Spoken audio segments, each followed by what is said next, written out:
Those asylum seekers or economic migrants who make it from Sudan to the UK have a 99% chance of being given leave to remain.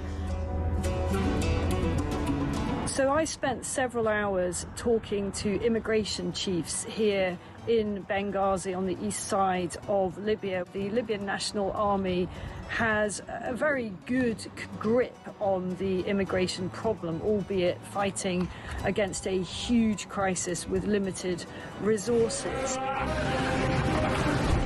There is a very, very clear process of giving people proper health checks, the life-saving care that they need, and then working out where it is exactly that they've come from. Their message to the UK is that you are fueling this problem. You are effectively advertising a great new life for people from sub-Saharan Africa. They actually said, you know, what do you think happens when a guy from Sudan comes up through Libya and makes his way all the way to the UK and gets put in a luxurious hotel and provided with everything? And make no mistake, it is a perilous journey. We see it from the end point. We see the channel crossing as the dangerous bit. But actually where these journeys begin is in the hot desert. Many, many tens of kilometres have to be covered on foot by these migrants. And as many as 1 in 4 do not make it. That means bodies in the desert. The Libyan authorities are having to recover bodies in the desert. About the UK and how much awareness. Please understand the scale of what we are dealing with here with very, very limited resources. Once again, you know, people come in from charities, from NGOs, they use warm words, and the authorities here told me the only thing that we ever get is maybe a few toothbrushes and some nappies for the babies.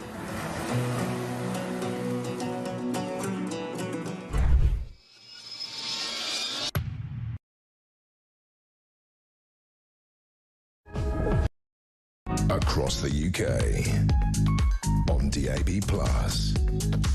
on YouTube, on your mobile, and on your side. This is Talk.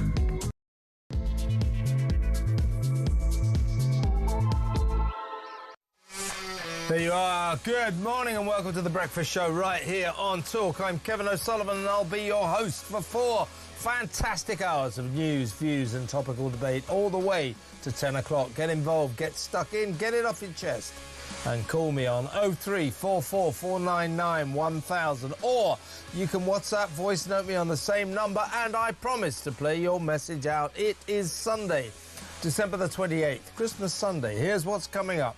The extraordinary enthusiasm of Keir Starmer and his cabinet crew over the arrival in Britain of an anti-Semitic Islamic extremist who called for the violent death of all Zionists. What on earth was the Prime Minister thinking, welcoming to the UK Egyptian fanatic Alaa Abdel El Fattah, a maniac madly keen on killing Jews?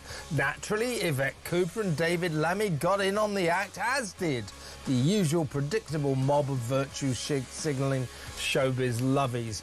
Here's a sample tweet from the lovely Mr. El Fattah. Dear Zionists, please don't ever talk to me. I'm a violent person who advocated the killing of all Zionists, including civilians, so F off. Lovely. In expressing his excitement over this racist thug sanctuary in Britain, has Starmer ever been more out of touch and out of tune with the British people? 0344 499 1000. In other news, still with Starmer sleaze, the PM's former underperforming communications chief, Matthew Doyle, has been rewarded for nothing in particular with a peerage. This, despite him campaigning for a disgraced candidate suspended by Labour after being convicted of child sex abuse offences. Doyle carried on backing Sean Morton when he ran as an independent in the Scottish Council elections. He lost, but Doyle wins with a seat in the House of Lords. Isn't that special? 0344 499 1000. Also on today's show, the latest depressing developments on the migrant crisis front as the benefits bill for foreigners rockets, and a French official says that the ongoing invasion of the illegals is nothing to worry about. He says the numbers are too small to even bother thinking about. 0344 499 1000. That's the view from across the channel. All right for them, isn't it? Meanwhile, the TUC, the Trades Union Congress General Secretary, calls on Turkey to rejoin the EU Customs Union as Labour edges ever closer to Brussels. Betraying Brexit, of course. 0344 499 1000. Plus, the utter disaster of Christmas TV as viewers desert the BBC in their droves. BBC going 9 out of the top 10 shows were on the BBC. Yeah, but hardly anybody watched them. For the first time in living memory, the show was the King's Speech. We'll talk about that as well. Was it too old-fashioned? Switch off your digital, you know, go back to traditional friendship and all that sort of thing. I couldn't quite make out what the hell he was on about mainly, but that switch off your digital, I mean, this is symptomatic of him, isn't it? You know, this is a guy who likes buildings, the brand new buildings built to look like old buildings. He likes that kind of thing. Always old-fashioned, I think, the King. And this switching off digital, is that really what we need in 2025? Perhaps you do think it's a good idea. Perhaps you think I'm wrong to criticise him. 0344 499 1000. But either way, very few people watch telly this year. This is a sea change, folks. How much longer can terrestrial telly continue? Also today, Andrew Mountbatten Windsor gets comprehensively dumped by his daughters as Bea and Eugenie side with their uncle, the King. Meanwhile, Harry and Meghan's latest staff calamity with the departure of their 11th publicity chief, somebody called Meredith Maines, who was very important in trying to negotiate a thawing of the icy schism split between Harry, Meghan and the royal family over here. She was the one who flew over here to try and negotiate some kind of peace deal. How did that work out? Not very well. Anyway, she's gone now. Their 11th communications chief. That's 11 they've lost. That's extraordinary, isn't it? We'll deal with that later in the show. All that and so much more. So don't go anywhere. Stick with me right here, right now on Talk, the home of free speech and common sense. Let's spend Sunday morning together, and with me at this ungodly hour is political strategist Pete Barnes. Welcome, Pete. Hi, Kev. How's it going? All right. Is it Friday? Well, God knows what day it not is. A clue. You know, no, it's actually Sunday. You get very discombobulated. Oh, yeah. Don't you? And then seeing you, it throws me even more. It's like Friday afternoon, Friday night, isn't it? Yeah, well, it's not Friday night. It's very early on Sunday morning. Let's get cracking. The big story of the day, I think, is the welcoming to Britain of this guy, Alaa Abd el Fattah, who is a maniac. Madly keen on killing Jews and Zionists. His tweets are absolutely lovely. He's talked about killing all Zionists, including civilians. They can F off. He revels in being a violent man. He wants the destruction of Israel. He wants the destruction of the Israeli people. But he took part in the Arab Spring some years ago and was jailed in Egypt, in his native Egypt, for his anti-governmental stance. So he's done 7 years or so, but he's been released and he's coming back to Britain. We rewarded him with the British citizenship during his Arab Spring days without really looking into his views on Jews, who he wants to kill. He wants to kill them all. But the Prime Minister, Yvette Cooper, David Lammy, all in on the act, as well as the usual predictable mob of virtue-signalling actors and showbiz lovies, all wanting this guy here in Britain. It's a bit blatant, isn't it? I mean, I'm just looking at the tweets now. It's things like, we need to kill a critical number of Israelis. Killing Zionists is heroic. We need to kill more. We will no one randomly assassinate the interior minister.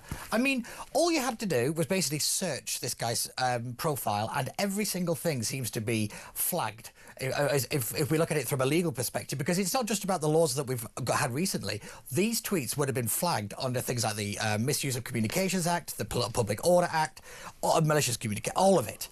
And yet nobody seemed to bother to do that. And both parties are guilty in this, because obviously James Cleverly had a tweet over this, and the Tories marched ahead on there. And I think this is a very systematic problem of everybody wanted a nice flashy headline to support a pro-democracy guy, but nobody did the due diligence to make sure that he wasn't a wronger. Are you sure they didn't do the due diligence, or did they know all about this? Well, that's the big question, I think they knew all about it. Yeah. You know, this is the supporting of anti-Semites, an anti-Semite. And we know about that kind of strain of thinking in British life. Let's have a look at a few of these woke lefty celebs, including Bill Nighy and Brian Cox, supporting this mad, murderous anti-Semite. Let's have a look. Prime Minister Scott. Well, that's a good start, isn't it? All right, shall we have another go at that? Shall we? Let's try that one again. Not quite. We're going to get there. Right. Well, that's a great start to the show, isn't it? But, like you said, it's the usual suspects, isn't it? There's every single one of them. We've got Bill Nighy, Brian Cox. In a minute, we're going to play the video with any luck. Can we play that, please? Please? Oh, for God's sake. OK, well, we'll bring that to you as soon as we can. This guy also labelled British people dogs and monkeys and called for all Zionists to be killed, especially... and then we gave him citizenship. Yeah, and then we gave him citizenship because he was a leading light in the Arab Spring, but Arab Spring movement. Got 7 years for calling for the death of the Interior Minister of Egypt, and has now been released, and he's here in Britain. He arrived here on Friday. I mean, this is the blatant supporting of an anti-Semite, a murderous anti-Semite. Yeah, it's despicable and disgusting, but it's the British state, so why we... It's a long-running saga, this, really, that when it comes to anti-Semitism, it doesn't seem to matter. You know, if this was, say, the other way round, and he'd made these comments, say, about a minister say, if he made anti-Islamic remarks, then these people, they'd be up in arms about him coming to the UK.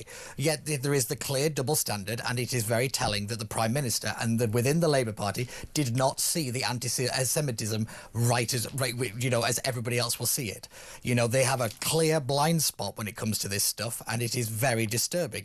You know, you just look at the recent instance whether it be Birmingham, you know, you've had the case of the Glastonbury guy, you know, there's no evidence of, anti-Semitism. It's ridiculous. It is absolutely ridiculous, and it is making the UK look a very dangerous place for Jewish people to be. Alaa Abdel Fattah wrote in November 2012, there is a critical number of Israelis that we need to kill. In 2010, he says, yes, I consider killing any colonialists and especially Zionists heroic. We need to kill more of them. Anyway, he's here in Britain. He arrived here on Friday, and this is what the Prime Minister of this country, Keir Starmer, had to say. This is what he tweeted. I'm delighted that Alaa Abdel Fattah is back in the UK and has been reunited with his loved ones, who must be feeling profound relief.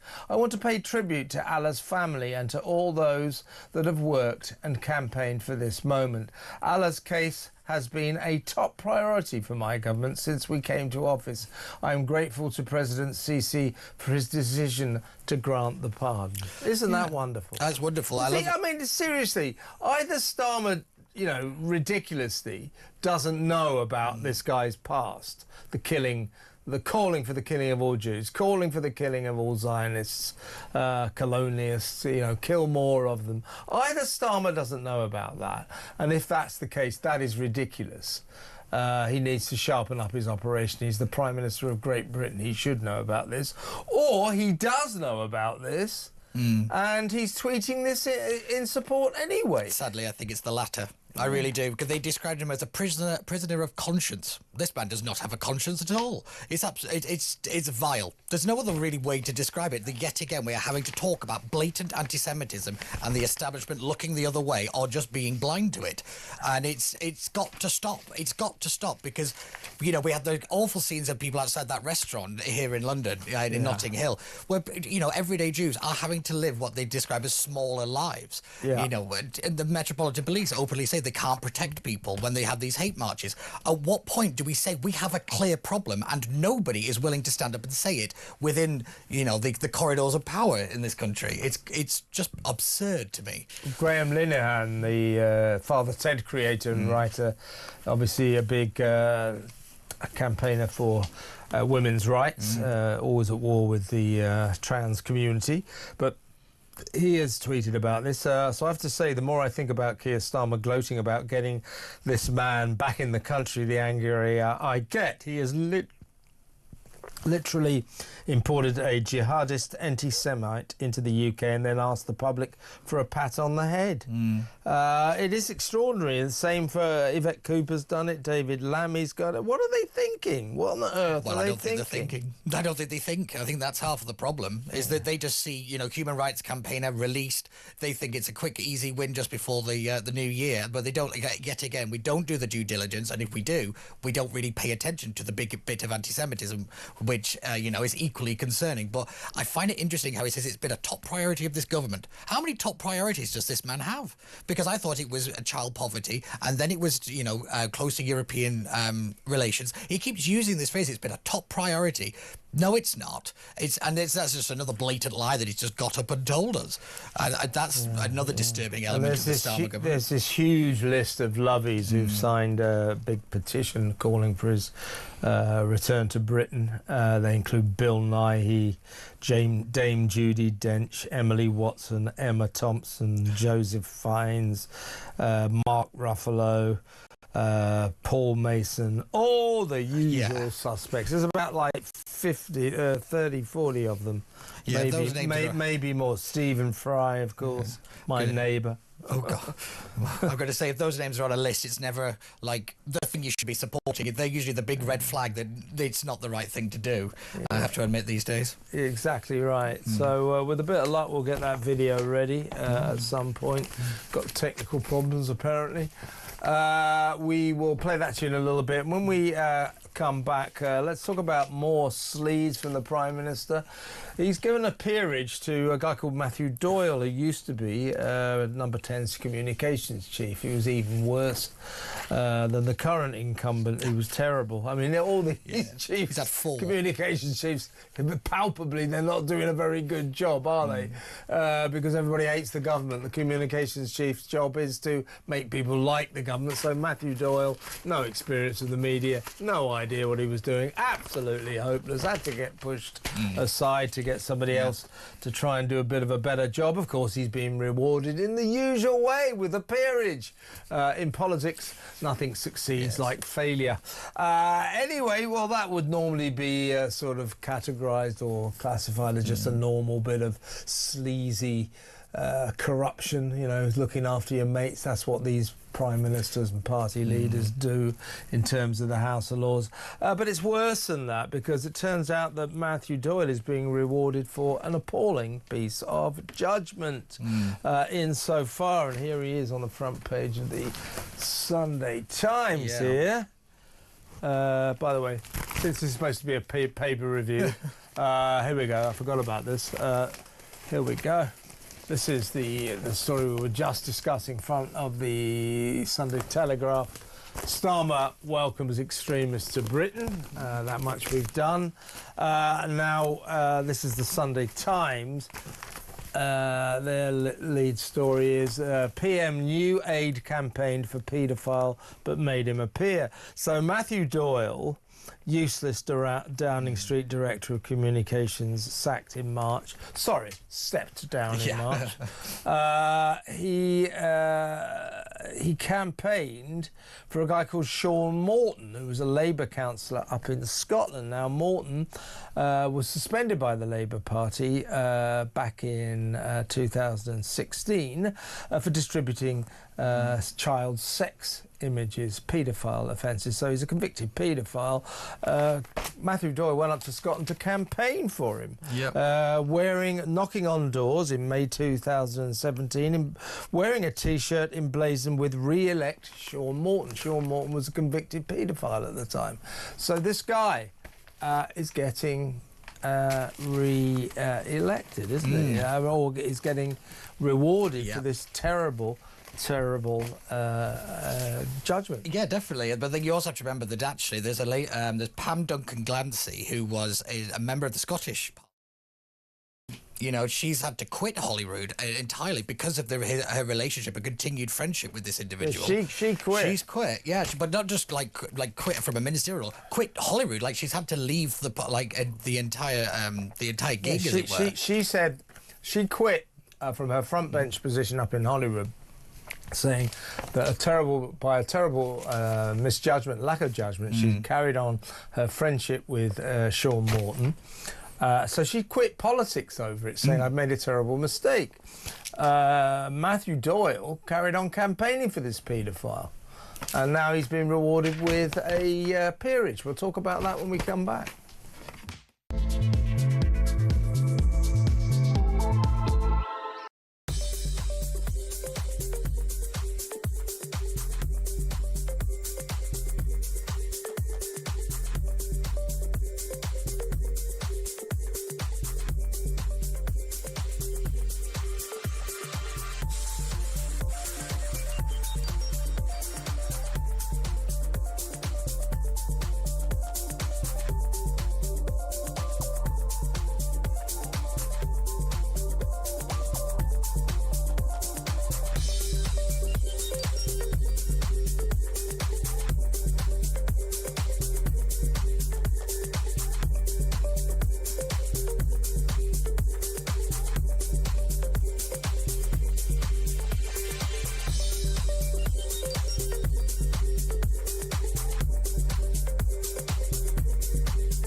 The Talk app. You can watch, catch up and listen to all your favourite shows and podcasts anytime, anywhere, all on the Talk app. Watching and listening to Talk just got easier. There's now only one place for the home of common sense. So head over to your App Store or Google Play and search Talk now.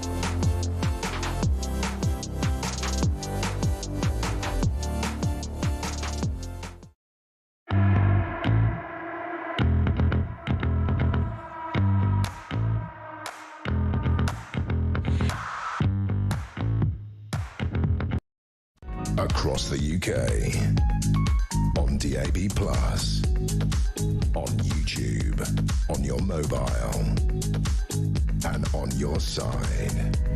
This is Talk. Welcome back. I think we might have fixed our gremlins. Do you remember we were just talking about the welcome to Britain of this anti-Semite Islamist extremist who's just done 7 years in an Egyptian jail. He called for the killing of all Jews, or killing of all Zionists. He proudly says he's a violent man and that all Zionists can F off, and so on and so forth. The Prime Minister, the Foreign Secretary, the Justice Secretary, all thrilled that he's coming back. Thrilled, and so are all these celebrities. Here are the woke lefty celebs, including Bill Nighy and Brian Cox, calling for the return of this wonderful man. Watch this. Oh, God. Well, we'll try that a little later, shall we? Welcome. Happy Christmas, everyone. We've allowed the cobwebs to creep in here at Talk, but hopefully we'll get them going a little later, shall we? I promise you, by the end of the show, I'm bringing you that video, even if I get it in 30 seconds from the end of the damn show, which is probably when we'll fix everything. But until then, let's carry on. As I was saying, Pete, before the break, Matthew Doyle, former head of communications at number 10 Downing Street, did a terrible job, stepped down in March, has now been given a peerage, despite the fact that he campaigned for a convicted paedophile up in Scotland in the full knowledge that he'd been convicted of child sex abuse. Offences, some guy called Sean Morton. That's the kind of lack of judgment that shouldn't get you a peerage, isn't it? Oh, without a shadow of a doubt. But the other element of this is the fact that it's not a historical thing. It's not like it happened 20 years ago. This is a current situation, and number 10 just didn't care, because I know that they've said, oh, we was questioned about this, you know, when they do the little questioning before they get the peerage, and Downing Street knew about this and decided to go along with it anyway. That is the bit of this story, that Downing Street, again, knew about a dodgy relationship. I go back to the Peter Mandelson and Epstein situation, and chose not to pay attention to it. They don't see the optics. They don't see what is wrong with this, because it doesn't break the rules. This is the big problem I think Starmer's administration has, is just because it doesn't break a rule doesn't mean it doesn't look bad. It doesn't smell bad. They get this wrong every single time. Well, yeah, I mean, this is the Prime Minister who said when he got into power he would cut out sleaze in Downing Street, sleaze in Westminster. He's absolutely drowning in sleaze. He really, really is. Let's talk about Paul Nowak. He's the General Secretary of the Trades Union Congress, the TUC, the most powerful unionist in the country, trade unionist. He is now calling on Keir Starmer to secure, and I quote, the closest possible economic relationship with Europe. He wants us to rejoin the customs union. So does West Streeting, of course, more and more, and also David Lammy. The direction of travel in the Labour Party is more and more leftwards, particularly concerning Europe. They want to get closer and closer to Europe. The direction of travel is we're going to rejoin the customs union. If we rejoin the customs union, that means we have to take all their rules and regulations, but we have no power, no vote at the table. That would be ridiculous, but that's what they want. Oh, but it's what they've always wanted. I mean, it's in their manifesto that they won't join the single market and they won't join the customs union. So therefore, we're probably going to end up doing both, because it doesn't mean anything to them. There was a vote amongst Labour MPs that they want to have a Swiss-style situation. So yet again, you were right that the direction of travel is very clearly back to the EU. They don't care about Brexit. They've always wanted to reverse it. Let's not forget the Prime Minister actively led, you know, for Brexit to be ignored and overturned, and, you know, he wants to rejoin. Everybody knows this. So it is, yet again, we're cruising towards just listening to the public and then just doing whatever he wants to do. It is very dangerous where we're at it. But the trade unions have always wanted back in, because, you know, they see it as their kind of big moral cause. But he has a bit of a trade union problem, Keir Starmer, because the Unite woman, Sharon Graham, and the new Unison lady who wanted to take it over there, they can't stand him. Well, yeah, but that's the irony. I mean, you know, our clinging on to independence after Brexit is all our ability to do so is in the hands of Keir Starmer.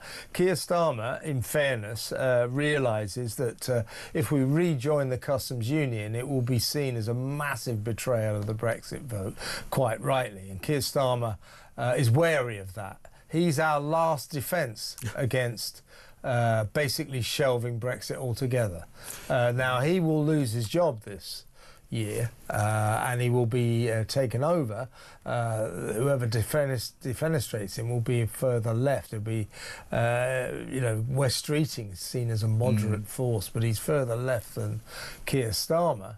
And he will take us into the customs union. Lammy will take us. So the direction of travel of this government is we rejoin the customs union as soon as Starmer's gone, and Starmer's likely to go. So this is getting really disastrous, and it will be an absolute betrayal, and I don't think the country will ever forgive the Labour Party for it, because there are still a huge section of the Labour vote that voted for Brexit. You know, that traditional working class vote that they need to get back, they will never go back to them after, if they actually do betray this vote, because it is just absolutely, again, ridiculous. But here we are with Keir Starmer. The fact you say that he's our last defence, my God, I've seen chocolate teapots of more use, but there we go. Yeah. But you're right, Angela Rayner, on the day that, Starmer and the Labour Party won the general election, she said EU negotiations are back on the table, so she'll take us back in. Ed Miliband loves the EU, so he'll take us back in. There is not a single one of them that actually believes in the Brexit vote and that actually wants to respect it. That is beyond disturbing. Not a single one in the cabinet. All of them are absolute ultra rejoiners, and it's Brexit has never been more in peril. Than it is right now. In peril, folks. What do you reckon of that? Starmer's going to go at some point this year, probably after the local elections, even though he's trying to cancel as many of them as he humanly possibly can. But he'll probably go after the May general elections. Who would you like to take over? I mean, it's a bit like saying, what kind of disease would you prefer to die of, isn't it? You know, do you want to be shot off? But who would you like to take over from Starmer? Streeting, Miliband, Rayner. They're all in the frame. Mahmood, the tough Home Secretary, who's not doing very much to solve the migrant crisis, despite all of her tough words. Let me know what you think about that. 03444991000. When we come back, we're going to talk about our migrant crisis. A migrant becomes eligible for universal credit payment every 43 seconds. Another migrant. Every 43 seconds, another migrant becomes eligible for universal credit payments. That's good, isn't it? We'll talk about that when we come back. Stay tuned.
Across the UK, on DAB+, on YouTube, on your mobile, and on your side. This is Talk. Right, let's talk about the migrant crisis. Well, there's a couple of foreigners trying to tell us that our migrant crisis isn't that bad. Last week we had Xavier Delroux. He's the head of the Office for the Fight Against the Smuggling of Migrants over in France. He said that the number of small boat crossings to Britain is not huge. He said there were 636 crossings in 2025 compared with 633 last year. So it's getting worse. He goes on to say it's not huge. and so on and so forth. Now we have a guy, he's the head of the United Nations Refugee Agency. His name is Filippo Grandi. He said that the 40,000 small boat arrivals in the UK in 2025 were the equivalent to daily arrivals in some countries around the world. He said it's both of these people saying it's no big deal. Well, you have 42,000 illegal foreigners invading your country, coming straight through your borders every year. See how you like it. Yeah. Oh, without a doubt. I mean, if it's not that bad, we'll have our money back then, please. I won't mind a bit of a refund if if it's all sorted and we don't have anything to worry about. Yeah. By all means, we take cash or cheque, and we'll even do a bank transfer if you like. I mean, it's just preposterous, utterly ridiculous. But like you said, it's a day ending in Y, so therefore the French are telling us it's not that bad, but still taking our money at the same time. I mean, what world do we think it is sensible to have? The idea that we just keep funneling money to them, expecting the French to do anything, or the international community, because nobody wants to tackle this issue. And we have a government that is incapable politically and in terms of will to actually do what we need to do here to get anything sorted on this issue. It's just compounding and compounding. Every time I sit with you, Kev, I never know what to say because I'm running out of things to say about it, because you don't think it could get any more ridiculous, and then it does. Yeah, well, here's something that's more ridiculous. A new migrant becomes eligible for universal credit payments every 43 seconds, according to bombshell new figures. This is a story in The Sun on Sunday today. Number of foreign nationals entitled to claim benefits has nearly doubled in the past 2 years, hitting 734,200 in the year ending September 2025. That equates to just over 2,000 a day. Wow. 2,000 new foreign nationals become eligible for universal credit every single day. Robert Bates will join us later, research director at the Centre for Migration Control, the think tank. He said it's absurd that current rules mean that British taxpayers are forced to make welfare payments to migrants. Yeah, it's ridiculous. It is. It's crazy. But like you said, you remember when Shabana Mahmood was supposed to be tackling this issue? She was going to get a grip on it, and she's not got any grip. It's like soap to her. Because, I mean, in what world do we think that, the government once said that it admitted it was 1.3 million migrants, so it was nearly 500 a day. That's, it pales in comparison to what we were told yet again, that we were gaslit, we were told one thing, and it turns out not to be true. And it's thanks to people like Robert who actually bothered to do the digging and do the research and actually bring this stuff to the forefront that we need. You've got this is the Boris wave. Oh, yes. This is what's happening here. So these are the people who from 2022 to 2023 all arrived here. And then after 5 years, they get to take the habitual residence test, the HRT. And if they pass, that makes them eligible for universal credit. Yeah. So all of a sudden, between March 2022 and September 2025, nearly 2 million migrants became eligible for the benefits. This is going to make us broke. Oh yeah, without a doubt. But I'd like to know how many failed the habitual residence test. That's always a good thing, because we don't seem to fail anybody. Everybody just seems to get whatever they want as soon as they get onto our shores. It's yet again ridiculous, but. It's in what world do we just think we just keep ploughing money into this problem and expecting it to fix itself? It's just numbskull levels of just stupidity that, yet, like I said, I'm running out of adjectives to describe it. Yeah. I need a thesaurus if somebody's got one. Yeah, so this is all down to Boris. Boris just letting in all these millions of, literally millions of both legal and illegal migrants. And after 5 years, I mean, Shabana Mahmood's moving to change those rules and make it 15 years. But hitherto, after 5 years, you automatically become qualified or entitled to a universal credit, to benefits. So Boris let in millions. They're now all in the process of becoming eligible for benefits.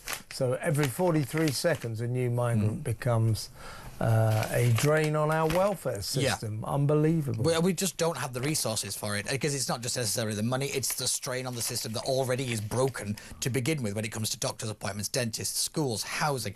Every single factor of the UK state is crippled because of this crisis.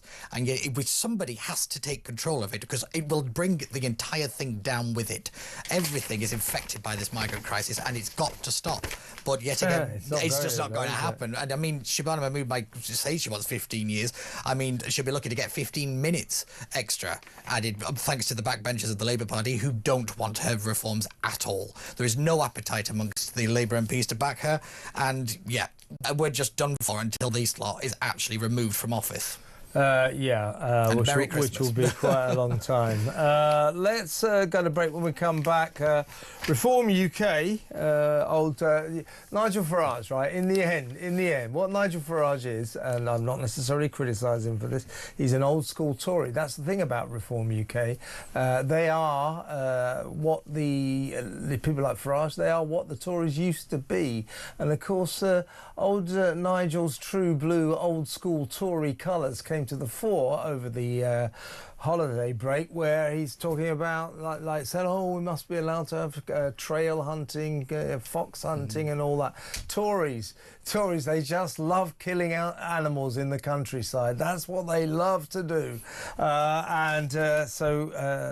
Farage is having a go at the government for trying to cut back on trail hunting. Trail hunting is, of course, where horses and dogs follow the scent of a rag that they drag through the countryside, and they follow this. But the rules are that if along the way the hunt spots a fox, a real live fox, they're allowed to follow that. So a lot of people say trail hunting has basically kept illegal fox hunting legal, that people still do. Anyway, Nigel Farage saying, they shouldn't attack the country way of life and all that sort of thing. I'm going to sit on the fence on this. What do you think? Fox hunting and trail hunting. Is the government right to attack that? Is the government right to try and cut that back? Or is Nigel Farage right? What do you think about that? For me, I think this is actually more reform going after the countryside vote. Because obviously we've had the watering down from the government on the inheritance tax and farming, and that there is a ripe voter base. So it's 144 seats roughly. Yeah. That's what this story is actually about, in my opinion. I think this is actually shrewd politics, but it's not done very well. I think it's a little slapdash. You'd be surprised how many people hate the whole idea. Yes, without a doubt. It's all very well getting the rural vote, but you don't have to lose a lot of townie votes. Yeah, I'm looking at our switchboard. A lot of people saying, big fan of Nigel Farage, don't support him on this one. Where do you stand? Is the government right to attack trail hunting and, by extension, fox hunting? Trail hunting allows fox hunting. That's basically what it is. Should fox hunting be banned? So if we ban trail hunting, no more fox hunting. What do you think? 03444991000. When we come back, we'll talk about another reform policy. They're talking about stripping civil servants of their pensions if these civil servants are responsible for letting sex offender migrants into the country. So all the liberal nonsense that goes on at the Home Office, not fit for purpose, their mishandling of the migrant crisis, of the asylum seeker crisis, the people they let in, the people they allow to stay. Nigel Farage says he's going to punish them. He'll literally punish them, potentially with criminal charges. Or stripping them of their pensions. If you harm this country, if you damage this country by letting in dangerous people, sex offenders, then we will prosecute you. We will take your pensions away. That's what Nigel Farage is saying to civil servants. What do you think about that? 03444991000. We'll talk about it when we come back. Stay tuned.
the Talk app.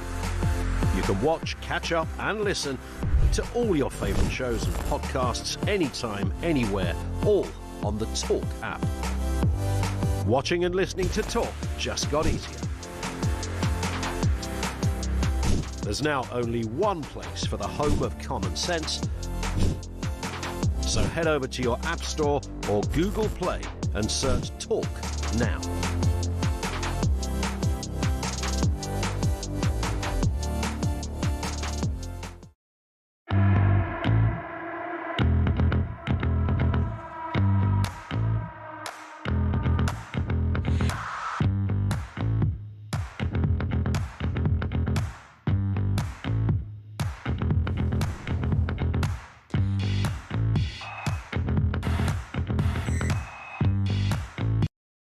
Across the UK, on DAB+, on YouTube, on your mobile, and on your side. This is Talk. Sharon in Manchester sent me a text saying the proposed ban on trail hunting is due to the politics of envy. If it's about animal welfare, then why are they not banning the disgustingly cruel practice of non-stun halal slaughter? Not a bad point from Sharon. What do you think? 03444991000. Should trail hunting be banned? Trail hunting leads to fox hunting. It's almost a cover-up for the continuation of fox hunting. So if you believe in dogs chasing foxes across the country and then killing them, ripping them to shreds, let me know. 03444991000. Or if you think it should be banned, let me know. 03444991000. There are also reports today, Pete, that a lot of pundits saying they believe Reform and Nigel Farage have peaked. Yes. And that they'll be on the decline from now on. I'm not sure they're right about this. I'm amazed at how many political pundits seem to be trapped in their traditional box. They don't seem to be able to look outside it. They just feel that surely normal service will be resumed fairly soon, and that we'll go back to the tired old two-party system, you know, with the Lib Dems knocking on the door pointlessly.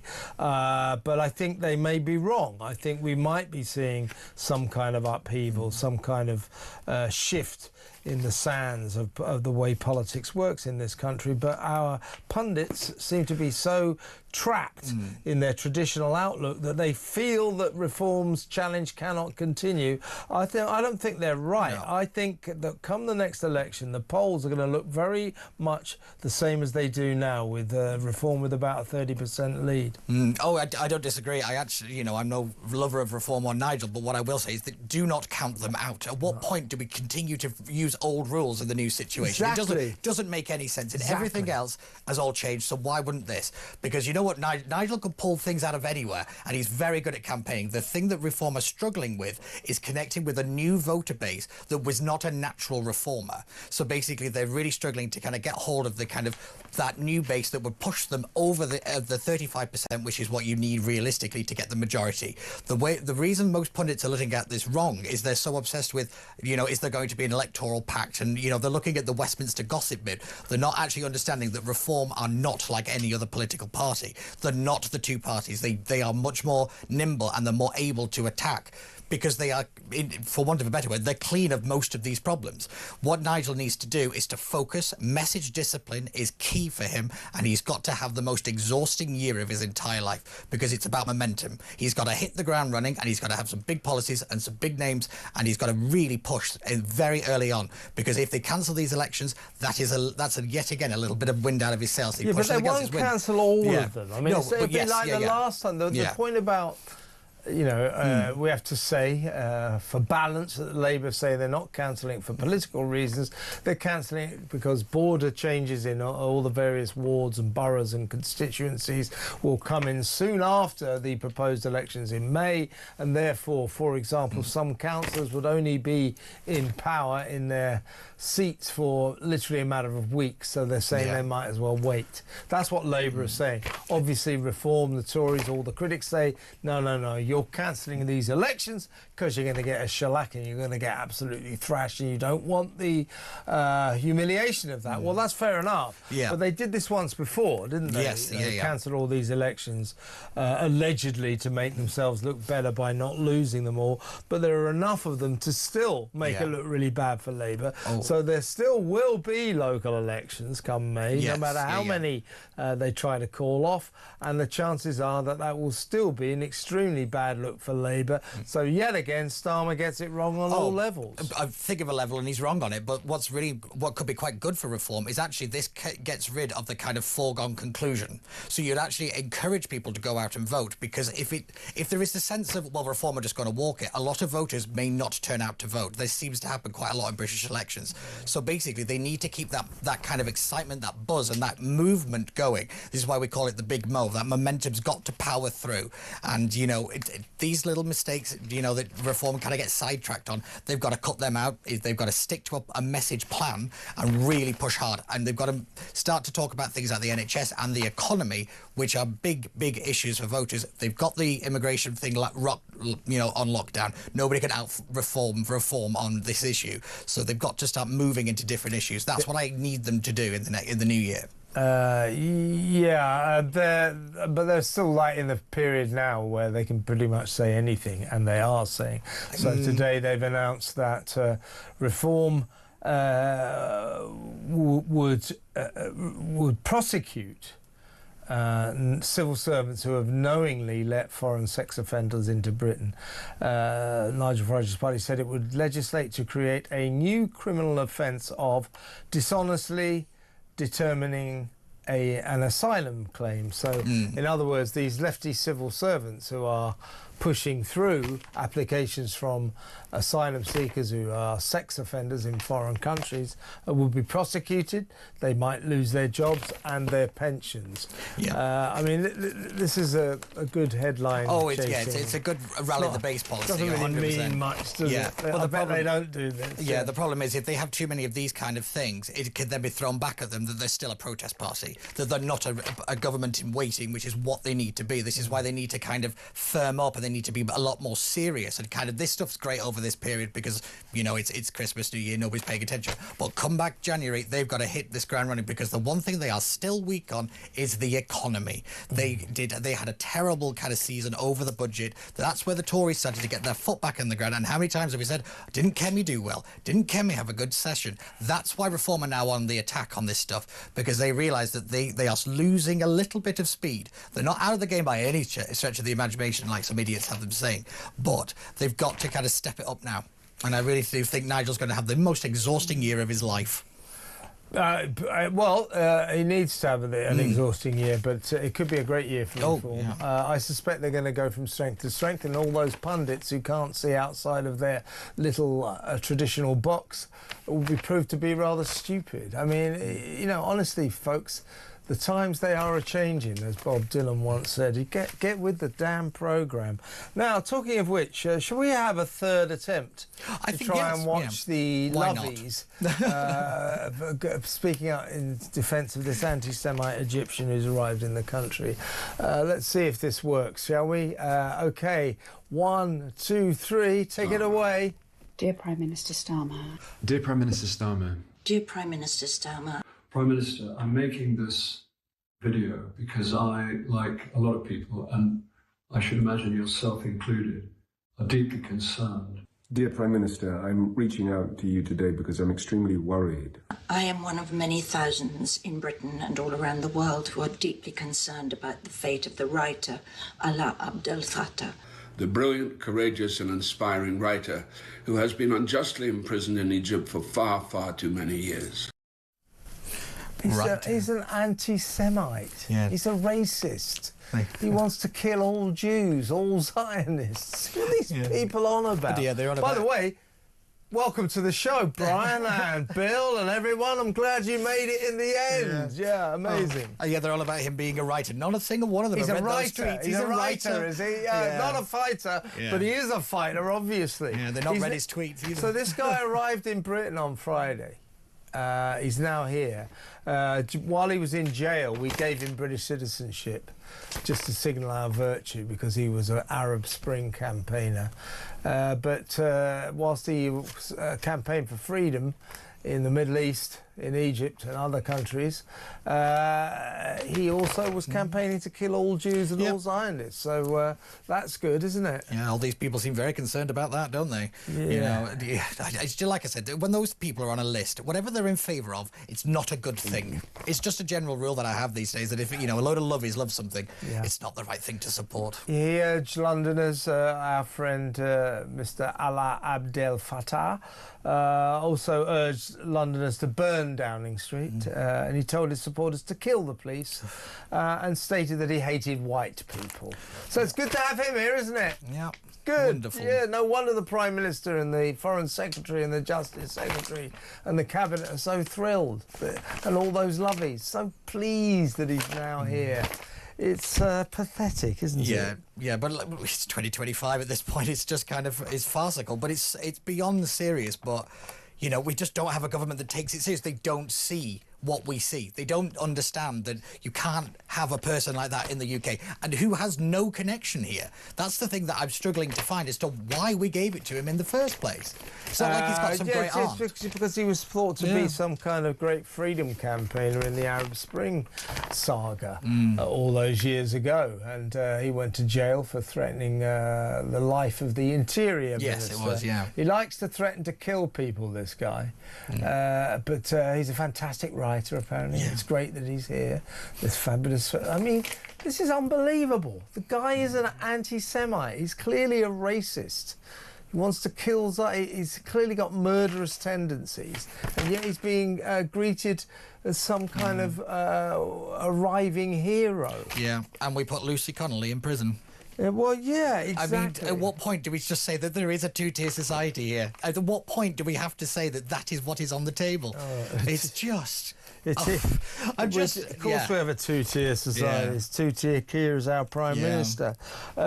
We've apparently slammed the Congo with visa restrictions because the Congo is refusing to cooperate with us repatriating...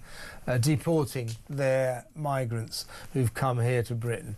They won't take them back, so we've hit the Congo with visa restrictions. That should sort things out. Well, clearly they don't need the visas if they're coming here anyway. Yeah. But, I mean, that doesn't make it... This policy of that, it has never made any sense to me, but it's going to be very interesting because there is a kind of big clash. There's a civil war brewing, so how long that is going to stay in place, you know, when all the lovies start doing another video, you know, about how we've got to save the people from the Democratic Republic of Congo. It's Shabana Mahmood. I don't take her seriously, and I've never understood why anybody thought she was going to be the tough one. Her entire track record is of the complete opposite. I look at actions and not words. That woman has a lot to answer for, as far as I'm concerned. Yeah, she really is. She's the one. I mean, yeah, she was filmed about 10 years ago in the Greek islands handing out food parcels to all these illegal migrants coming in from sub-Saharan Africa and the Middle East onto the Greek islands. She's standing there with food parcels.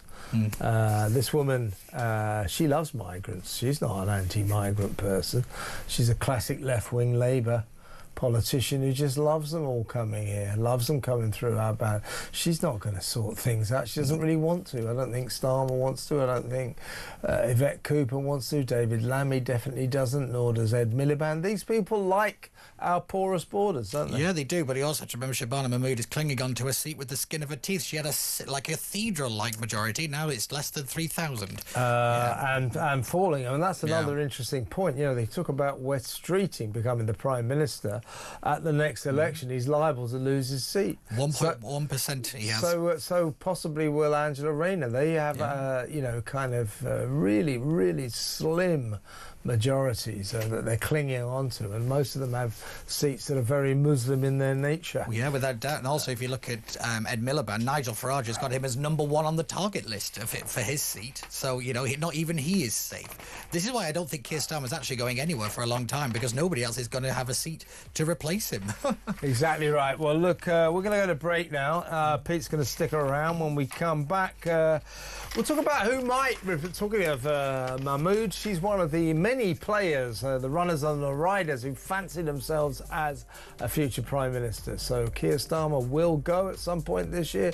Who will replace him? We'll talk about that. We'll also talk about the Royals, what kind of a year they've had. Andy abandoned by his daughters yesterday at...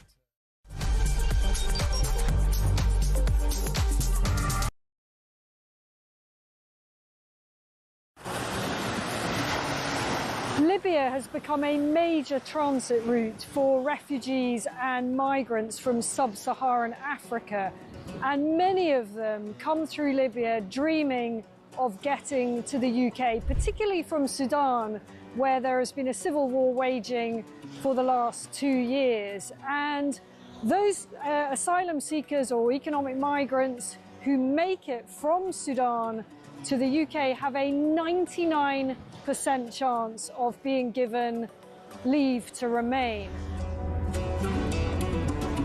So I spent several hours talking to immigration chiefs here in Benghazi on the east side of Libya. The Libyan National Army has a very good grip on the immigration problem, albeit fighting against a huge crisis with limited resources. There is a very, very clear process of giving people proper health checks, the life-saving care that they need, and then working out where it is exactly that they've come from. Their message to the UK is that you are fueling this problem. You are effectively advertising a great new life for people from sub-Saharan Africa. They actually said, what do you think happens when a guy from Sudan comes up through Libya and makes his way all the way to the UK and gets put in a luxurious hotel and provided with everything? And make no mistake, it is a perilous journey. We see it from the end point. We see the Channel crossing as the dangerous bit, but actually where these journeys begin is in the hot desert. Many, many tens of kilometres have to be covered on foot by these migrants, and as many as 1 in 4 do not make it. That means bodies in the desert. The Libyan authorities are having to recover bodies in the desert. About the UK and how much awareness. Please understand the scale of what we are dealing with here with very, very limited resources. Once again, people come in from charities, from NGOs, they use warm words, and the authorities here told me the only thing that we ever get is maybe a few toothbrushes and some nappies for the babies.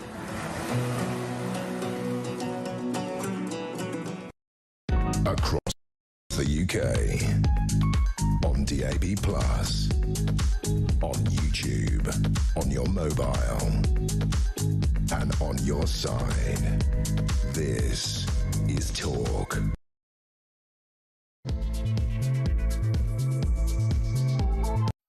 Welcome back to the second hour of this morning's breakfast show. I'm with you. I'm Kevin O'Sullivan. I'm with you all the way until 10 a.m. And then Mr. Phil Dave will take you through from 10 a.m. until 1 p.m. A full agenda right here on Talk today. I'm still with political strategist Pete Barnes. Let's talk about Keir Starmer. I think this year the question is not if he will go, it's when he will go. Yeah. He will go at some point, and they're already on manoeuvres, all of the potential challenges out of them. Who do you fancy? I mean, obviously West Streeting fancies himself the most. He's really been on manoeuvre. I mean, just in general, I think he fancies himself the most. Does generally, yeah. But he fancies himself. But his problem, ironically, is he's seen as too close to Starmer, a Starmer acolyte, if you will. And what the Labour Party want is a move significantly to the left. Their favourite cabinet minister by a mile, cabinet secretary, is Ed Miliband. Doesn't bear thinking about. He is their favourite by a mile, the nutty nut zero secretary. Mad, crazy Ed. Second in their list of shame, or their favourites, is Angela Rayner. Think about that. So you've got those two.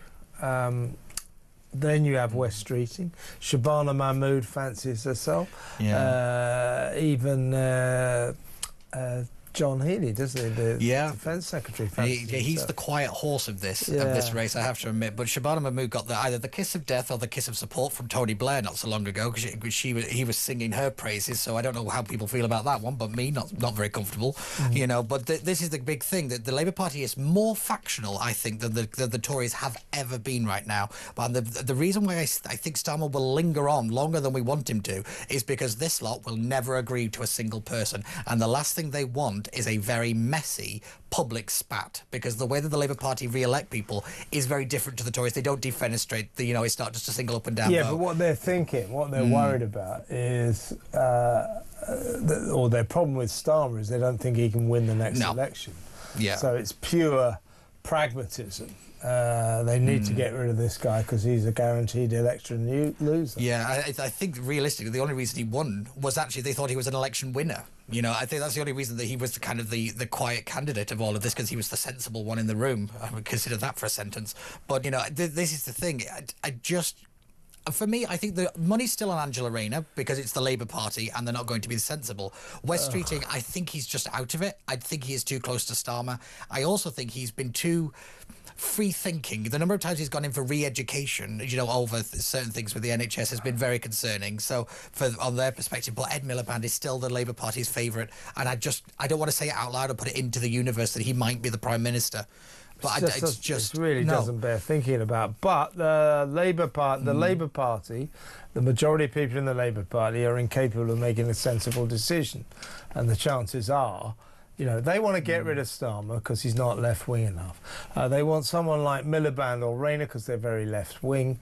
They won't be able to govern the country properly. They'll make a complete mess of the country. Their politics are mad, crazy. But that's who Labour will want to put into number 10 Downing Street. Doesn't bear thinking about, does it? It doesn't. It genuinely doesn't. But it was interesting. If they move Rayner from her seat, I think that could change a lot of things. So they call it the rabbit run, where they just switch seats halfway through the year and they run to be an MP in a different constituency that's more safe. Because Starmer has, I think it's the 70th safe seat in the country for the Labour Party anyway. It's Holborn, isn't it? Yeah, so he's unlikely, out of all of them, rather irritatingly, at the next election, not to lose his seat. Out of all of them in the cabinet right now.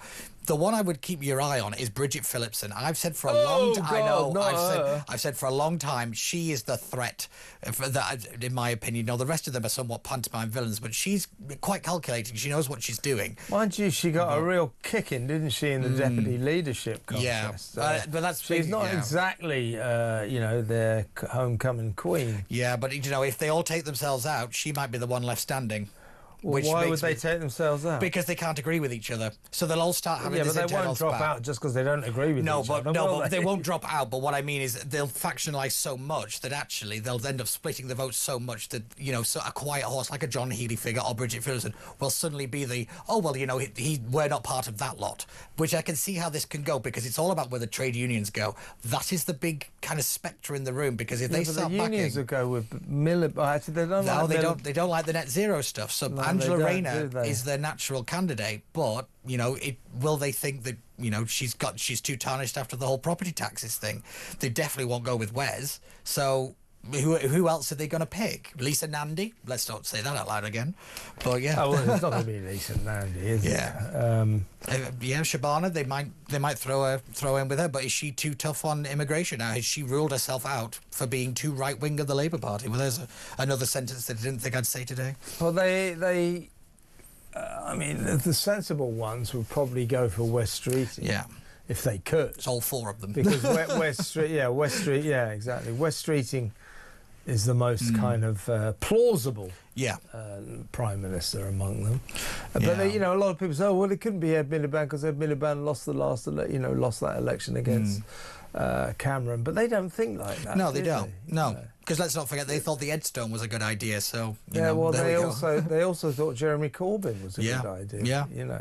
These are the people who will choose, the kind of people who think Jeremy Corbyn would have made a good prime minister will be choosing possibly who our next prime minister will be, and that may well be Ed Miliband or Angela Rayner. So it's a real case of, of course we don't like Starmer, but careful what you wish for, right? Yeah, I really think that is the thing that might keep him in power.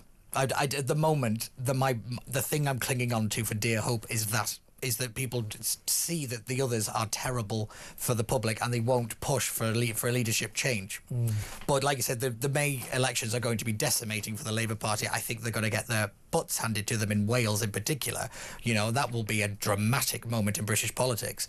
And, it's anyone's game at that point, I think. But again, we just don't know because it's the Labour Party and common sense is not in the room.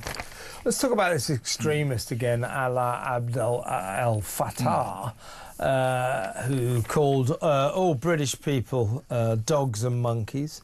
He wants all Zionists killed. He wants Jews killed. And the Prime Minister and Yvette Cooper, David Lammy, are all delighted that he's coming back. He's got dual British-Egyptian citizenship. Because we gave him British citizenship because he was in prison during the Arab Spring uprising, so he was seen as a sort of liberation figure during those days. But in fact, he has just basically race hate, Jew-hating, anti-Semitic views about what to do about Zionists. I mean, it's amazing that the Prime Minister is tweeting how wonderful it is to have this guy in the country. I mean, it is incredible. And Robert Jenrick was straight on this. I think he's been rather waiting for this to happen. Obviously, he was the former Justice Secretary, so he'll be very, very aware of the situation. He pounced on this like I've never seen. I think he was looking to get back in the headlines as well because he's rather drifted away. But, I mean, at what point do we say that, as Robert Jenrick says, it is an excuse or legitimises calls for violence against the police, Jews and Israelis, and this is the guy that we've let in? And they've welcomed him in, and they've thrown a fanfare and all the rest of it. Delighted. They're delighted that this man is here. I think the public will look at this and think, are you people that stupid? Because obviously there's comically stupid, and then there's just this level of stupid. So far divorced from what the people in this country feel. Jenrick's got a piece in the Mail on Sunday today. Want to wipe out anti-Semitism, Sakir? Then stop welcoming its proponents with open arms. Robert Jenrick writing, only days ago Keir Starmer promised to eradicate anti-Semitism in the UK. Then this week he did the opposite. The Prime Minister went on to Twitter to say he was delighted that Alaa Abdel Fattah is back in Britain. He called the case a top priority for his government. He even thanked Egyptian President Abdel Fattah el-Sisi for granting a pardon. So, yeah, it's very, very strange. You know. It really is. It's one of those things where you're just like, are we really through the looking glass that far at this point where, we're welcoming in an extremist? And, for no reason. There's no reason for this guy to be in this country. And yet we gave him citizenship because we wanted to look like good people. And yet again, it's going to be the British people and particularly the Jewish community that will pay the price for this. Because he's not going to stop. He's not just going to think, oh, well, that's me done. I'm not going to stop in my views or anything like that. He's going to continue his actions and all his campaigning and stuff. So, it's only going to get worse. The tweets he put out are already against the law. Why is this guy... He's in the country already, came here on Friday. Holocaust denial is a crime in this country. This is what he tweeted in 2010. There was no genocide against the Jews by the Nazis. After all, many Jews are left. That's nice, isn't it? So he denies the Holocaust. He's a Holocaust denier. Yeah. He also wanted to include killing civilians, and heroic to kill Zionists. Yeah, he prays on Osama bin Laden. These tweets are still there. He hasn't even deleted them. So there's all these existing tweets that break our laws. Yeah. So what are we going to do about this? If somebody reports this guy to the police, they'll have to investigate. Yeah, I agree with Jenny that we should just strip him of the citizenship and he can stay in Egypt, well, put him back in Egypt, because realistically, he shouldn't be here. He is a threat to public safety, or as they used to say, to public good. And yeah, I do not understand the logic of bringing him here. It's beyond me. Yeah. What about this visa crackdown on countries failing to take back migrants? Labour has for the first time imposed visa restrictions on a country refusing to take back criminals and migrants. We're talking about the Democratic Republic of Congo. It will no longer receive preferential visa treatment and its citizens will be barred from fast-track entry to the UK. That's because Congo will not take back from us its migrants that we deport.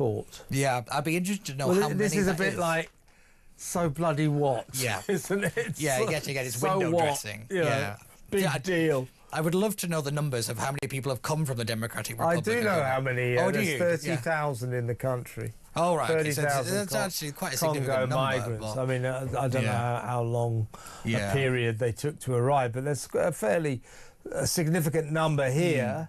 But us hitting Congo with slight visa restrictions. Well, as I said earlier, they don't need the visa to come here, do they? So it doesn't mean anything. Absolutely meaningless. It's yet again, it's performative. Yeah. It's performative politics rather than doing what is necessary. Our government trying to act like they're actually doing something. Yeah, I always say the Marilyn Monroe quote, if you have to tell people you are something, you aren't that thing. If you're acting tough, we can see it. You don't have to tell us. And this is a prime example of it. I've got a voice note from Judy about welcoming this extremist into the UK. Take it away, Judy. Good morning, it's Judy from Altoffs, West Yorkshire. I think there's something seriously wrong with Keir Starmer. Keir Starmer's wife and children are Jewish, yet he opens his arms to welcome a chappie that would like to kill them all. There's something not right here, not right at all. And all these people that signed the petition need to look at themselves as well. They'll let anybody into this country. I bet his family live in a lovely council house. He'll never get a job, only doing the rounds, I suppose, at the BBC. But I think it's very strange. I think there's something seriously wrong, like I said, with Keir Starmer. Thank you. Judy hitting the nail on the head as usual. I mean, it's very odd. I've always said this. I've always said this. You know, that he's very willing to let into the country the people that don't particularly like his wife and children. I'd find that bizarre. I mean, you'd think he would be the most fervent person to stand up and protect his family like that. It's a Labour DNA. In their DNA, they just don't like Israel. Yeah. They just love Palestine. The left have always had a problem when it comes to the Jewish community. It really is a problem, yeah. Here's another voice note. This is from Perry. Morning, Kevin. Slightly off subject today, but all this talk of war, and look who we've got for a leader. This is Keir Starmer's great plan for being ready for war. What I will do, I will destroy the farming industry. I will destroy the steel making plants. I will destroy the economy. I will destroy industry. I will let 800 illegal people coming into the country every day. That's his great get ready for war plan. What a joke. The man's an idiot. He shouldn't be our Prime Minister. We need someone strong. We need someone that sticks by the British people.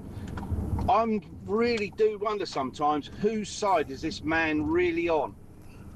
It's a good question from Perry. I mean, you do sometimes wonder. If you look at his background, you know, he spent half of his youth in some weird Soviet kibbutz type place, some kind of Soviet commune. He was an extreme Trotskyist, you know, and then you see him welcoming in this kind of extremist who wants to kill Jews and Zionists, and you just think, yeah, as Perry said, whose side is this guy actually I couldn't agree on? more. I couldn't agree more, because you suddenly have to wonder that everybody made a fuss about Nigel Farage's comments as a child, yet we seem to question what Keir Starmer was up to for most of his childhood and formative years. It seems rather bizarre, but it's every single thing that man touches is the wrong direction to go.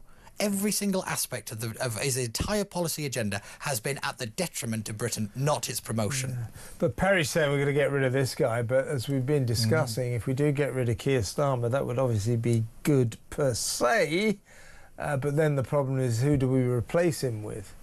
Or who would Labour replace him with? And if that's Miliband or Rayner, we folks are in a world of trouble then. A world of trouble. We're in enough trouble as it is. I gotta say, yeah. Should we get a break? When we come back, we'll talk to Barry in Norwich, who's got some points to make about this very issue. Getting rid of Starmer, who do we replace him with? We'll talk to Barry next. Stay tuned.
The Talk app.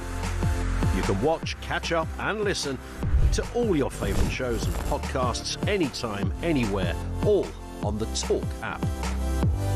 Watching and listening to Talk just got easier. There's now only one place for the home of common sense.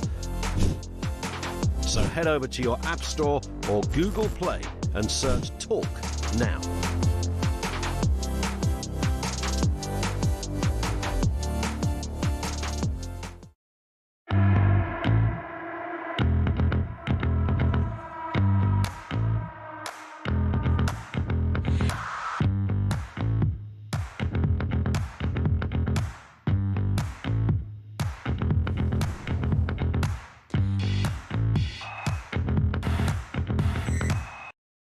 Across the UK, on DAB+, on YouTube, on your mobile, and on your side. This is Talk. In a little while, we're going to talk to Talk's royal correspondent Rupert Bell. He's going to take us through the royal events of the last few days. Interesting exclusion from the festivities, from the regal festivities of Andrew Mountbatten Windsor, the Andrew formerly known as Prince, comprehensively ditched, dumped by his daughters, Eugenie and Bea. They know where their bread's buttered, don't they? They've gone with the king and they've forgotten about their disgraced dad. Who can blame them for that? We'll talk about that in a little while. Plus the fact that Harry and Meghan have lost their 11th publicist. That's 11 publicists they've lost. Meredith Maines, their latest chief communications boss, has walked off into the sunset. Yet another departure from the gruesome twosomes ever-changing payroll. We'll talk about that in a little while. But first, let's go. Should we go to the phones? Let's talk about the Prime Minister. Are we going to lose him? Who's he going to be replaced by? Let's talk to Barry in Norwich. Hi, Barry. Who would you like to replace Keir Starmer? Well, first of all, I'd like to say about Keir, if a party who's in power, regardless of whoever it is, gets rid of the Prime Minister, I think that should automatically trigger a general election, because the next person who comes in to be the Prime Minister does not have a mandate from the people. Yeah. Did anybody tell that to the Tories? Who could swap the Prime Minister every 3 weeks? Yeah, exactly. But And we know where that I agree with you, but that ludicrously, we don't have that system. What we do, Barry, in this country is we pretend. We all tell ourselves the lie that when we go to the ballot box, we're not voting for the Prime Minister. We're not voting for the person we want to lead the country. We're voting for a party that happens to have a leader. That is absolute nonsense. It's absolute nonsense. What we're voting for, like in America, we're voting essentially for the president. We're voting for the person we want to run the country, and yet we pretend that we're not. And because we pretend that we're not doing that, that's why we allow parties to just change prime ministers as and when they see fit. I agree with you. We've got to stop this. If you change the prime minister, that means we have to have an election. I agree with you, Barry. Another thing about Starmer is this, right? He's very authoritarian. I'm a very small state personal responsibility person. Me too. I cannot deal with this government reaching into every part of my life. Big government, yeah. A socialist for you, mate. Socialist, yeah. Driving around the bend, yeah, right? Yeah. And I think the last leader we had in this country, whether you love her or hate, was Margaret Thatcher. And I just think we are being led by idiots. Yeah. And, you know, when you've got the last government was the same, when you've got thousands of undocumented males coming into this country every single day, getting put in hotels, 3 meals a day, while you've got people who have fought for this country sleeping on the streets, people who are born in this country sleeping on the streets. And they talk about they want to protect women and girls, and they're doing nothing about the paedophile rape gangs. As much we know. They want to bring digital ID in. I know, they're a disaster all round. If we do lose Starmer, which it looks as if we will this year, Barry, I know this is a bit like asking you what disease you'd prefer to die of, but who would you prefer to take over from Starmer? Which would be your pick, the best of a bad bunch? Me, no. Well, no, that works for me, Barry. Anything but any of that lot. But given that we're stuck with them, who would you go for? Who would you go for? There's nobody there. That's why I would say there needs to be a general election, and we know who's going to win the general election. That's why they're running scared at the moment. I just think the whole democracy thing, like you said, we live in this shroud of it. 2016 was the time when I really saw it, when they tried to reverse that Brexit referendum, and he's doing it now, taking us in through the back door. Yeah, he's a dictator in all but name. Yeah. I agree, and you're right. There's not much to pick from, but I think he will go. We could end up with Miliband or Rayner. Doesn't bear thinking about, does it? God help us. God help us, exactly right. Hey, Barry, on that upbeat note, thanks very much for a great call. Very happy New Year to you. Barry in Norwich there. Listen, before we're going to talk about the Royals after the break, Pete, but what did you make of the King's Christmas Day speech? I mean, it was the usual sort of, I want to be the king of all the faiths. Yeah. No, you're not the king of all the faiths. You're the king of one faith, Church of England, all right? That's your job. But if he wants to be the king of all faiths, all right, fair enough, I suppose. But this thing about taking a break from digital, you know, what did you make of that? The thing about it sounds all right, but it's a bit old-fashioned, isn't it? Yeah, it really did feel a bit kind of stale. I thought it was like something he kind of felt he had to do. I don't feel like his heart was in it, and it was just a lot of words and not a lot of meaning behind it. I couldn't really make. Yeah. I mean, the thing of it wasn't bad, it wasn't good. It was just blur. Yeah. Like there's just nothing to it. There was no backbone to it. You know, the Queen's always had a point. But it reminds me though of when I was a kid. You know, old people used to have a go at kids for watching TV all the time. When I was a child, television was bad for children. We were constantly, it's bad for you. But don't watch television all the time. It's bad for children. Bad for children. The similar syndrome today is social media. Bad for children. Digital. Bad for children. It's bad for children. Is it? Is it?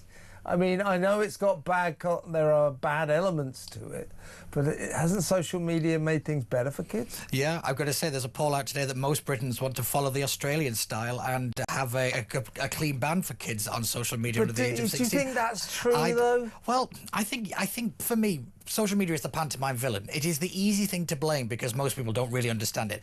I always call it an amplifier. It makes a small problem a lot bigger and a lot more in your face. Getting rid of social media will not get rid of the problems in society. It's the mask. It's not the villain. And unfortunately, we're looking for a quick fix to complicated problems again. I think that might be it. Also, you know, when you call for the Australian style of banning all kids under 16 from social media, you're just slamming the door on freedom of choice. Freedom. You know, whether or not kids use social media, in my view, should be down to their parents. It's not the government, as Barry was just saying. This is just big government telling us what we can and cannot do. I think that should be a choice for the individual, whether or not their kids use social media. So, but this idea we should all take a digital break, as if inherently being online, being on social media is bad for us, that it's good not to be on social media. It's just old-fashioned thinking. It really is. And also, I think it's this idea of, it's somehow it's that's tearing us apart. It's not the migrant crisis. It's not the economy. It's not all the other problems. It's social media that's really the problem. You know, you're living in your echo chambers. No, we all agree that the government is terrible and the country is in a terrible state. That is why people are angry, not some post that somebody read on Twitter. It's a child's approach to politics. There's a old claptrap about diversity. Strength. I mean, I had a bingo card. Diversity. Honestly, he comes up with all the crap cliches, this king, doesn't he? Yeah, it's like a diversity is our strength. No, it's not. No, not really. Not at all. It's quite the reverse. It's our weakness. We'll talk about the royals with talks royal correspondent Rupert Bell for about half an hour when we come back. So we'll talk about the royal family here. We'll talk about Meghan and Harry and their ongoing staff problems and what the year coming up holds for them. God only knows. We'll talk about all of that next, so stay tuned.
Across the UK, on DAB+, on YouTube, on your mobile, and on your side. This is Talk. Welcome back. Yeah, I'm in for Mark Dolan, aren't I? Apparently. Yeah. I think so, yeah. We're in for Mark Dolan, yeah. This is... He usually does Sunday breakfast, but he's not doing it today. He's no fool, is he? Yeah, he read a calendar. He knew what day it was. Dear. Right, well, let's talk about the royals for the next 30 minutes or so. We'll kick off, I think, with the shenanigans around Sandringham, what happened to Prince Andrew. So a warm welcome to the show to Talk's royal correspondent, Rupert Bell. Hello, Rupert. Morning, Kevin. Compliments of the season to you, and for the upcoming new year, all the best, Rupert. Let's talk about Christmas Day, though, or the Christmas festivities, markedly at Sandringham, excluding the Andrew formerly known as Prince Andrew Mountbatten Windsor, spectacularly dumped by his daughters, Bea and Eugenie, who were basically asked to make a choice. This Christmas, do you spend it with the King and in the bosom of the warm embrace of the royal family, or do you spend it with your pariah dad who's in disgrace? They didn't waste a second, did they? They went for the respectable option. They dumped their dad and spent Christmas with the King. That must have been the rancid icing on a terrible cake for the whole year for Andrew, to be dumped by his daughters.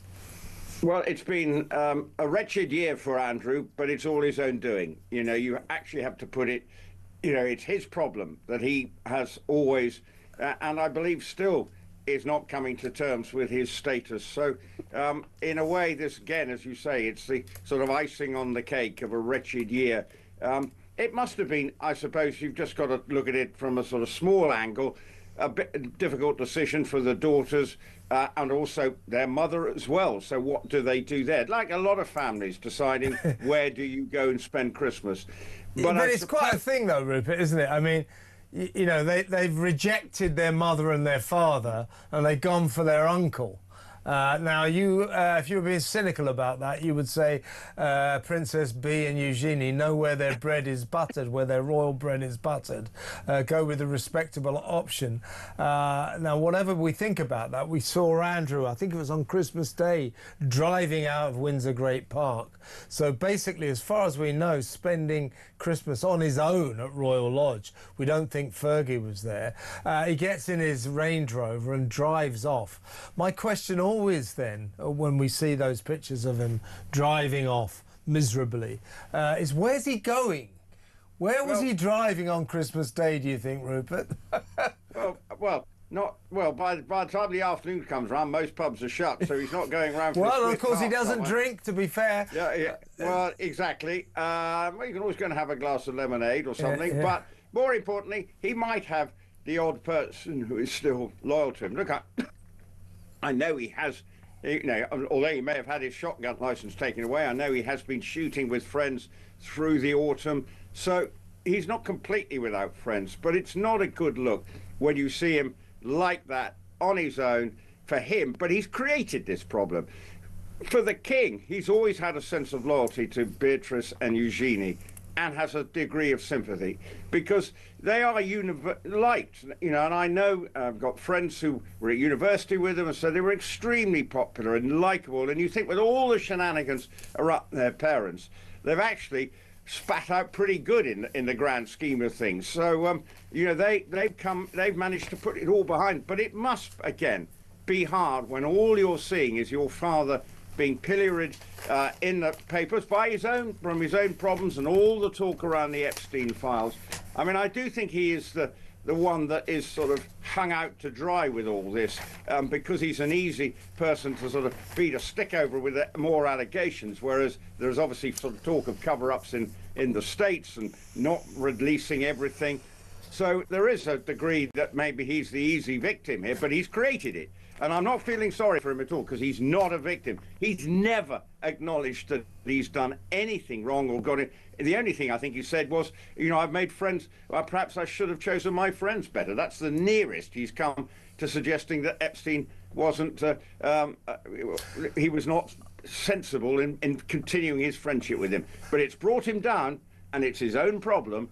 And that's why the King is basically keen to support the daughters. But once again, the stories about who wasn't there rather than who was there, and that must be frustrating for the King. Absolutely, and the thing about what's happened to Andrew, I mean, his fall from grace this past year, has been extraordinary. If you'd have said to us this time last year, by the end of this year, by 2026, Andrew will no longer be a prince, he'll no longer be Duke of York, he'll no longer be in the Royal Lodge, he won't be at Sandringham, he'll be doomed to a life in exile in a small cottage up there in Norfolk. If you'd have said that 12 months ago, we wouldn't have believed it. Now, I think that what's happened over the last couple of months, where it's got even worse for Andrew, where the king has really started to swing his axe. You know, we were always told all the way along, do you remember, oh, he can't possibly be stripped of being a prince. That's his birthright. All of a sudden, he can be stripped of being a prince. The rules kept changing, and he plunged more and more into disgrace. And you know why, Rupert?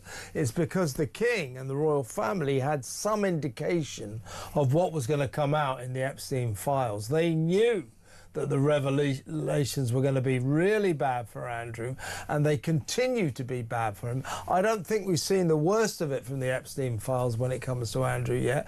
There's more to come, and the reason the king got really tough was he knew that this was coming out. This was all coming out. So I don't think the story's over for Andrew. I think his disgrace will continue and even get worse. There is potential. There are all sort of rumours out there as well. You know, his behaviour over the years has created these difficulties, and you see from the various letters, you know, he has created this problem. And the king is basically saying, look, we've got to get on the front foot here and try and get people back on side, because it is damaging to the royal family that, you know, they have Andrew creating all these PR difficulties, and his behaviour has created these difficulties for the king, who's trying to navigate his own way. You know, a relatively new king in terms of time. He's obviously not been very well, although that might be taking a more positive turn. So it's all a distraction. And that they finally, I suppose, got on the front foot a bit and said, right, you're off into exile. We've got to try and hide this problem. But it's not going to be hidden because, as you say, more revelations are likely to come out, maybe not just linked to Epstein. You never know what could come out next. You know, there'll be new books coming out probably with other examples of what's going on. You never know. So for Andrew and the king, this is a perennial problem that is damaging to the royal family. And I tell you what I thought was a low point for Andrew was the revelation in Robert Jobson's book, The Windsor Legacy, that when Andrew had Jeffrey Epstein and Ghislaine Maxwell up to Sandringham for Epstein's birthday, for what the then prince, described as, and I quote, a straightforward shooting party. In fact, it was a sex party. That all the guests were given goodie bags full of colourful condoms, sex lubes, sex toys, and popper drugs, sex drugs as well, all in a goodie bag, each guest given that. Picture of Andrew draped across this bevy of beauties across their laps. Admittedly, he was fully clothed, but all of it very unsavoury. And all of us thinking the poor Queen, the late Queen, Elizabeth II, I mean, literally will be spinning in her grave over this. This was her favourite country retreat, and her god-awful second son turned it into a sinister sex party retreat. Really disgusting thing for him to do, don't you think? Well, unseemly, you know, disrespectful. Yes, exactly. But he didn't seem to care about that, because he doesn't care. His arrogance. He just thinks, well, I am who I am and I'll do what I like. And that's part of his problem, and has been all his life, that sense of entitlement. So if he says, I've got Sandringham for the weekend, I'll do what I like. You actually got to feel a degree of sympathy, presumably, for the people working at Sandringham that weekend. It must have been eye-opening, you know, if all the reports in Richard Jobson's books are correct, you know, for what would be a fairly conservative approach from the staff there, working for the Queen, you know, in the build-up to that Christmas as well. So all in all, unseemly. But once again, it proves his absolute cloth-eared approach to life, that he thinks he's a, you know, above. In people thought sense of entitlement, said, no one's going to bother. I can do what I like. But now that arrogance has come home to roost, and the revelations are coming out. You know, and I hear people who've written some of the books say, you know, the book came out and it sort of opened up a sort of, you know, a wave of people being prepared possibly to talk. So it's going to be very interesting if, with new books that could come out that could further highlight his approach to life, which has led to him being now cast off into exile. Do you feel, you're right about that, by the way, I think the worst element of that Sandringham sex party that he staged for Epstein and Ghislaine Maxwell and the gang was the sheer contempt he showed for the staff, just leaving these goodie bags full of sex toys and sex drugs around for them to clear up as if, don't worry about them. It disrespected the staff as well as her late great Majesty the Queen. Absolutely disgraceful. Do you think, because we know the King wants him to do this, the pressure now is on Andrew to testify to Congress in America about what he knew about his pedo pal Jeffrey Epstein? He clearly knew a lot, knows a lot, and the pressure is now on him to testify. So far, all requests for him to testify to Washington have been met with a sort of stony, sulky silence. But we know the King is desperate for him to clear the air and to talk. And he doesn't have to go to America. He can do it on Zoom. I suspect one of the big stories of this year will be that he will have to relinquish his stance at the moment that he won't cooperate, and he will have to cooperate. He will testify to Congress this year under pressure, under duress, I think. Well, the thing is, he says he's done nothing wrong. He's never agreed with any of the But nobody other believes him, do they? well, no, I mean, you immediately look at why do they cough up $12 million or whatever it is. £12 million, £12 million, Yes. $15 million to Virginia Giuffre not to go to civil court in New York. If he was innocent, why would he give her 12 million quid?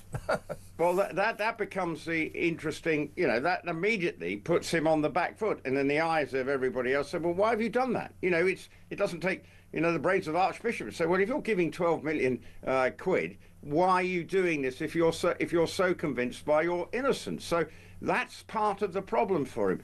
But when you look at what's going on with these Epstein files, there are so many bits of redacted stuff out there. Is he the worst? You just don't know. And this is part of the problem because, everyone in America, it's a bit of a political hot potato with President Trump. What did he do? He's supposed to have taken flights here, flights there, all sorts, which he strenuously denied having done anything wrong. But Epstein was extremely clever, manipulated his way into getting very rich people around him. He obviously, from his financier point of view, he was the arch manipulator around about the 90s and the early noughties for the way he got people around him. And yes, there will be, I'm sure, more stories to come out. Andrew, though, will continue. I'm not so convinced as you are that he will go talking to to America, because I think he's now going to try. Last time he spoke, well, there may be that, but I just think that the King would love him to relieve the pressure by talking, and he may be forced into doing the decent thing. He never naturally does the decent thing, but he might be forced into it. Could be the story. But you're right, he may continue to sulkily refuse to cooperate. Let's see how it pans out, shall we? Should be an interesting year for Andrew Mountbatten Windsor. When we come back, Rupert, after the break, we'll talk about Meghan and Harry. Incredibly, they've lost their 11th publicist. 11 publicists they've lost now, and the latest one is Meredith Maines. We'll talk about her after these messages. Stay tuned, folks.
the Talk app.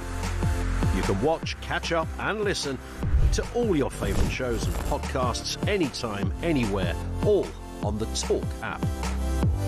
Watching and listening to Talk just got easier. There's now only one place for the home of common sense. So head over to your App Store or Google Play and search Talk now.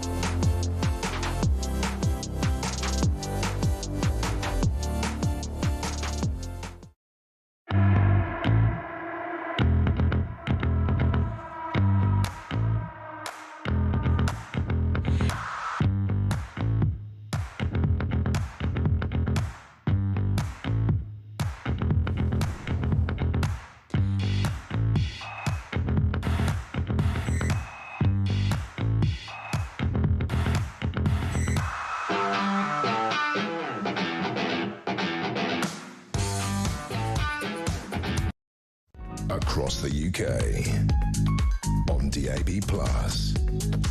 on YouTube, on your mobile, and on your side. This is Talk. Welcome back. I'm still with Talk's royal correspondent, Rupert Bell. Rupert, let's talk about Meghan and Harry. Incredibly, it's been announced over the weekend that they've lost their 11th publicist since they went to America. That's in 5 years. 11 publicists in 5 years. This one is Meredith Maines, who was announced as their Chief Communications Officer in January, so 11 months ago, is stepping down. She's part of the Method Communications PR company in LA. She's stepping down, they're stepping down, and they're looking for a new chief publicist. But 11 publicists in less than 5 years, that's a lot of PRs to go through, isn't it? What is going on? Well, she doesn't listen to anybody. You know, she appoints people to be their head of PR and deal with the issues. But as has always been the case, even when she was a working royal, she was reluctant to listen to their advisors, their PR people, because she and Harry are convinced by their rightness. You know, they think they know best, and you know, it must be exasperating. A lot of these people come with pretty good CVs, and you think, right, well, to get rid of one, well, you can understand, but 11 in 5 years, then perhaps they need to be looking at themselves, because good firms, good people have people, long-standing people around who trust and they work with them and try and help them move forward. You know, William, you know, when Jason Norfolk, you know, okay, worked for the other side, but he's been a loyal advisor. They'd like people who've been around some time. Meghan thinks she knows best, and that's part of the problem. And I'm pretty sure the PR people say, well, look, your strategy, why don't you just listen to me? But unfortunately, Meghan doesn't, and that's always been the case with her. And you know, it's not a good look. And perhaps once again, the Sussexes need to take a look at themselves rather than blaming everybody else. And this was the year where Meghan suffered some extremely negative press on the behalf of the Hollywood Reporter and Vanity Fair magazine, both of which in extensive investigations alleged that she was a bullying boss who reduced grown men to tears. She was called a tyrant in high heels, and so on and so forth. I think what happens is she doesn't like this, and she blames her publicists. Her publicists no doubt respond by saying, well, Meghan, if you behave better, then these stories wouldn't be written about you. So it's the old vicious circle. People blaming their publicists for bad publicity, when in fact the publicists say, well, if you behave badly, there's not much I can do about it. I think that's what's going on. 11 publicists in 5 years is a hell of a lot to lose. And don't forget their turnover of staff generally. They've lost something like 30 members of staff in 5 years. Let's face it, a picture is emerging that working for Archewell is not everyone's dream job by a long chalk. Well, you've seen all the problems around Harry being involved in his charities, you know, the allegations of the behaviour there, you know, just everything. Even when they were in the royal family, back back in the day, that all those bullying allegations that were circulating around Meghan, which she's always denied, and she's denied everything subsequently. But you've got to think, if you are getting through that much stuff, what is going wrong? People, may join with the best intentions and think, well, we can change and right the wrongs of previous employees and get them back on track. But actually, if you look at the year, Harry's charities have come under the spotlight. Yeah. Archwell has now changed its name to something else. Staff from that have gone Archwell as well. Philanthropy, it's called now. Yeah, well, I'll leave you to say it. It's quite difficult to say first thing in the morning, Kevin. But so that's causing problems. So everything, and obviously the TV series was an absolute car crash, and the holiday special was even more of a horror show. Horrible, yeah. So boring. I mean, bored. Well, that's generous. It was absolute rubbish, really. And, yes, agreed. And her podcast, again, was not up to much as well, because she thinks it's all about her. Whereas, actually, when you do something like she did, it's all about your guests and make them feel. But, lots of those guests in those programs, you felt like they wanted to run a mile and wondering what the heck they were doing there. So a lot of the stuff that has gone on has not been successful. They now just seem to be reduced to appearing at various stages around the country for vast sums of money. So they've got a lot to sort out in 2026. Obviously, in the build-up to Christmas, we had all the hoopla around her father. But, you talk about a divided family. Well, here's one. I don't know what it was like in Montecito, but the probably only family member would have been Meghan's mum there. The rest probably were nowhere near. So they too, in terms of being an advocate for families, well, they're not actually creating a great look from their perspective yet. She was trumpeting Christmas is all about families and get together. Well, again, I would speculate, only speculating, of course, that probably the final breakdown in the relationship between Harry and Meghan and Meredith Maines, their departing chief communications officer, might have been during the recent drama involving Meghan's dad, Thomas Markle, because the way that was handled was a disaster. Meghan sort of saying, oh, I tried to email my dad, but then I wrote a letter and so on and so forth, and all of us saying, well, pick up the damn phone. Why don't you go and see him?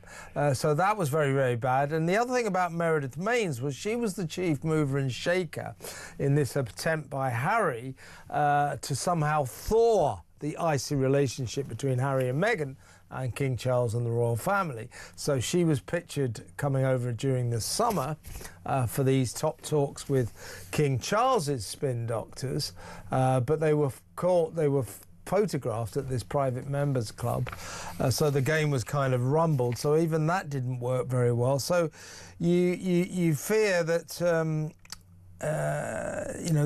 this bid to heal the rift between Harry and Meghan and the royal family here may have failed now that the main mover and shaker in that move, Meredith Maines, has gone.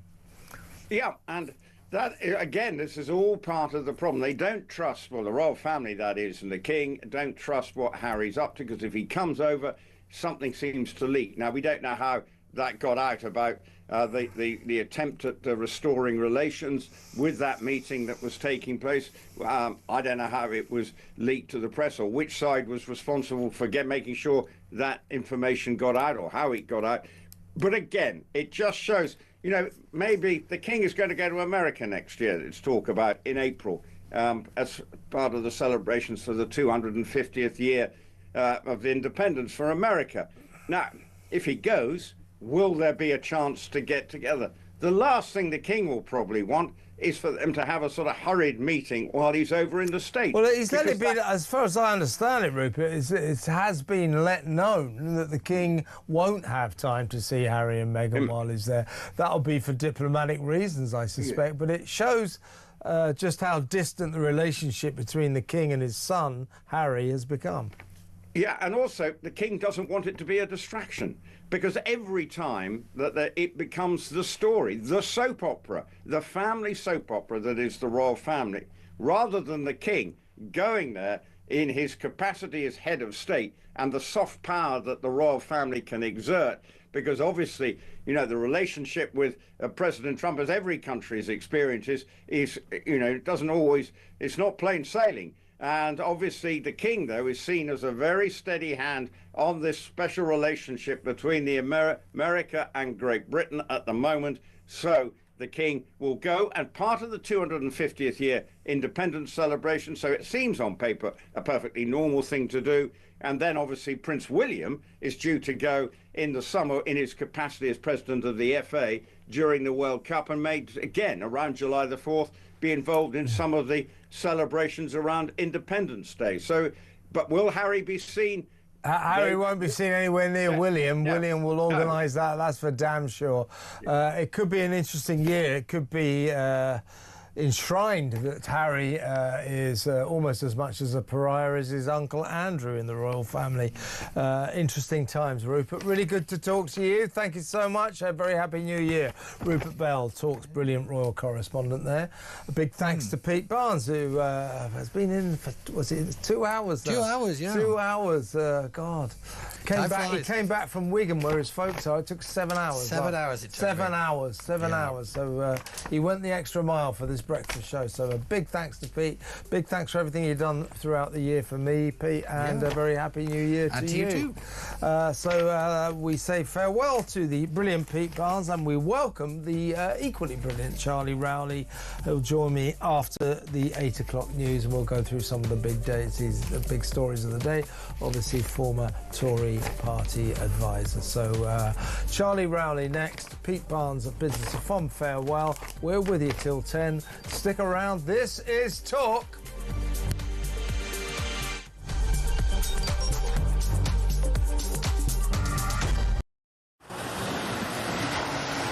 Libya has become a major transit route for refugees and migrants from sub-Saharan Africa, and many of them come through Libya dreaming of getting to the UK, particularly from Sudan, where there has been a civil war waging for the last 2 years. And those asylum seekers or economic migrants who make it from Sudan to the UK have a 99% chance of being given leave to remain.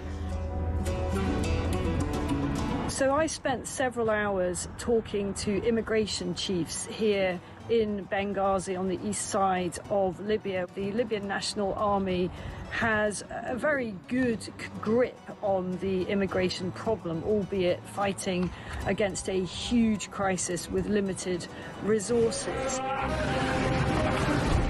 There is a very, very clear process of giving people proper health checks, the life-saving care that they need, and then working out where it is exactly that they've come from. Their message to the UK is that you are fueling this problem. You are effectively advertising a great new life for people from sub-Saharan Africa. They actually said, you know, what do you think happens when a guy from Sudan comes up through Libya and makes his way all the way to the UK and gets put in a luxurious hotel and provided with everything? And make no mistake, it is a perilous journey. We see it from the end point. We see the channel crossing as the dangerous bit. But actually where these journeys begin is in the hot desert. Many, many tens of kilometres have to be covered on foot by these migrants. And as many as 1 in 4 do not make it. That means bodies in the desert. The Libyan authorities are having to recover bodies in the desert. About the UK and how much awareness. Please understand the scale of what we are dealing with here with very, very limited resources. Once again, you know, people come in from charities, from NGOs, they use warm words, and the authorities here told me the only thing that we ever get is maybe a few toothbrushes and some nappies for the babies.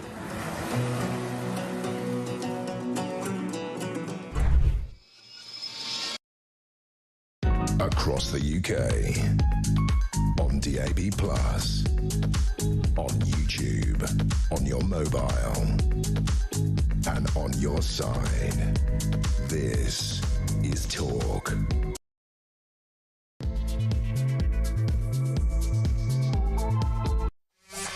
welcome back. And for the next hour or so in the studio is former Conservative Special Advisor Charlie Rowley. Welcome, Charlie. Good morning. Thanks, Kevin.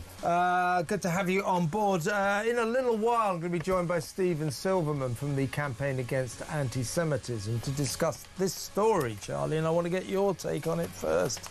We've been talking about it for the first hour as well, but I think it's extraordinary that Keir Starmer is beside himself with excitement, as is Yvette Cooper, the Foreign Secretary, and David Lammy, the Justice Secretary, welcoming to this country Alaa Abdel Fattah, who called for Zionists, including civilians, to be killed. He hates white people, called British people dogs and monkeys, believes all Zionists should be murdered, including civilians, urged Londoners to burn Downing Street down, told his supporters to kill the police, and informed us that he hated white people. He's viewed as a hero by Labour and by the usual suspects among the the Lovey community, you know, Emma Thompson, Brian Cox, Bill Nighy, all the usual suspects, Dame Judi Dench. They all called for him to come here. He was given British citizenship during the Arab Spring saga, during which he was seen as a freedom fighter against the oppression of Middle Eastern tyranny. He went to jail for threatening the Interior Minister of Egypt. Got 7 years. He's recently been released and is coming to Britain. He arrived in Britain on Friday. Keir Starmer is absolutely thrilled that he's here. We'll read his tweet in just a second. And so is the cabinet, so are all these Labour lovies. The guy is an anti-Semite. He's a racist thug who wants to kill people. Why is the Prime Minister celebrating his arrival here in Britain? And of course his welcoming into our community. He is now a fully fledged citizen of this country. Why is the Prime Minister so thrilled about this? Well, you're absolutely right, Kevin. This is someone who has tweeted out, that has preached hate, that has called the likes of you and I dogs, that has called for Downing Street to be burnt down, that he couldn't wait to go on and kill Americans, all throughout a lengthy period of now deleted tweets. But of all the U-turns that Sir Keir Starmer and his government seem to have conducted, when he told us during the 5-year period that he was leader of the opposition that the Labour Party had changed, that it was no longer an anti-Semitic party with a movement, here they are, a top priority, the Prime Minister's own words of his own government, to try and get this man that has dual citizenship, that was banned from leaving Egypt, who was prosecuted and convicted in Egypt for his spreading false claims there, welcomed here with open arms. It's unbelievable. So the Prime Minister posted this eulogy about this racist Zionist, anti-Zionist, anti-Semite, this thug who wants to kill all Jews, all Zionists, and calls British people dogs and monkeys.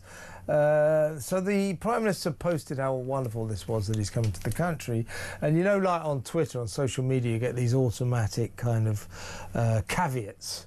And so the Prime Minister's posted, he's delighted that he's coming to this country. Right underneath, I'll read the Prime Minister's tweet in a minute, but right underneath, there is the caveat from Twitter, from X. Alaa Abdel Fattah has a history of anti-Semitic comments. In November 2012, he wrote that there is a critical number of Israelis that we need to kill. In 2010, he tweeted, "Yes, I consider killing any colonialists and especially Zionists heroic. We need to kill more of them." But this was in response to Keir Starmer tweeting this. "I am delighted that Alaa Abdel Fattah is back in the UK and has been reunited with his loved ones, who must be feeling profound relief. I want to pay tribute to Alaa's family and to all those who have worked and campaigned for this moment.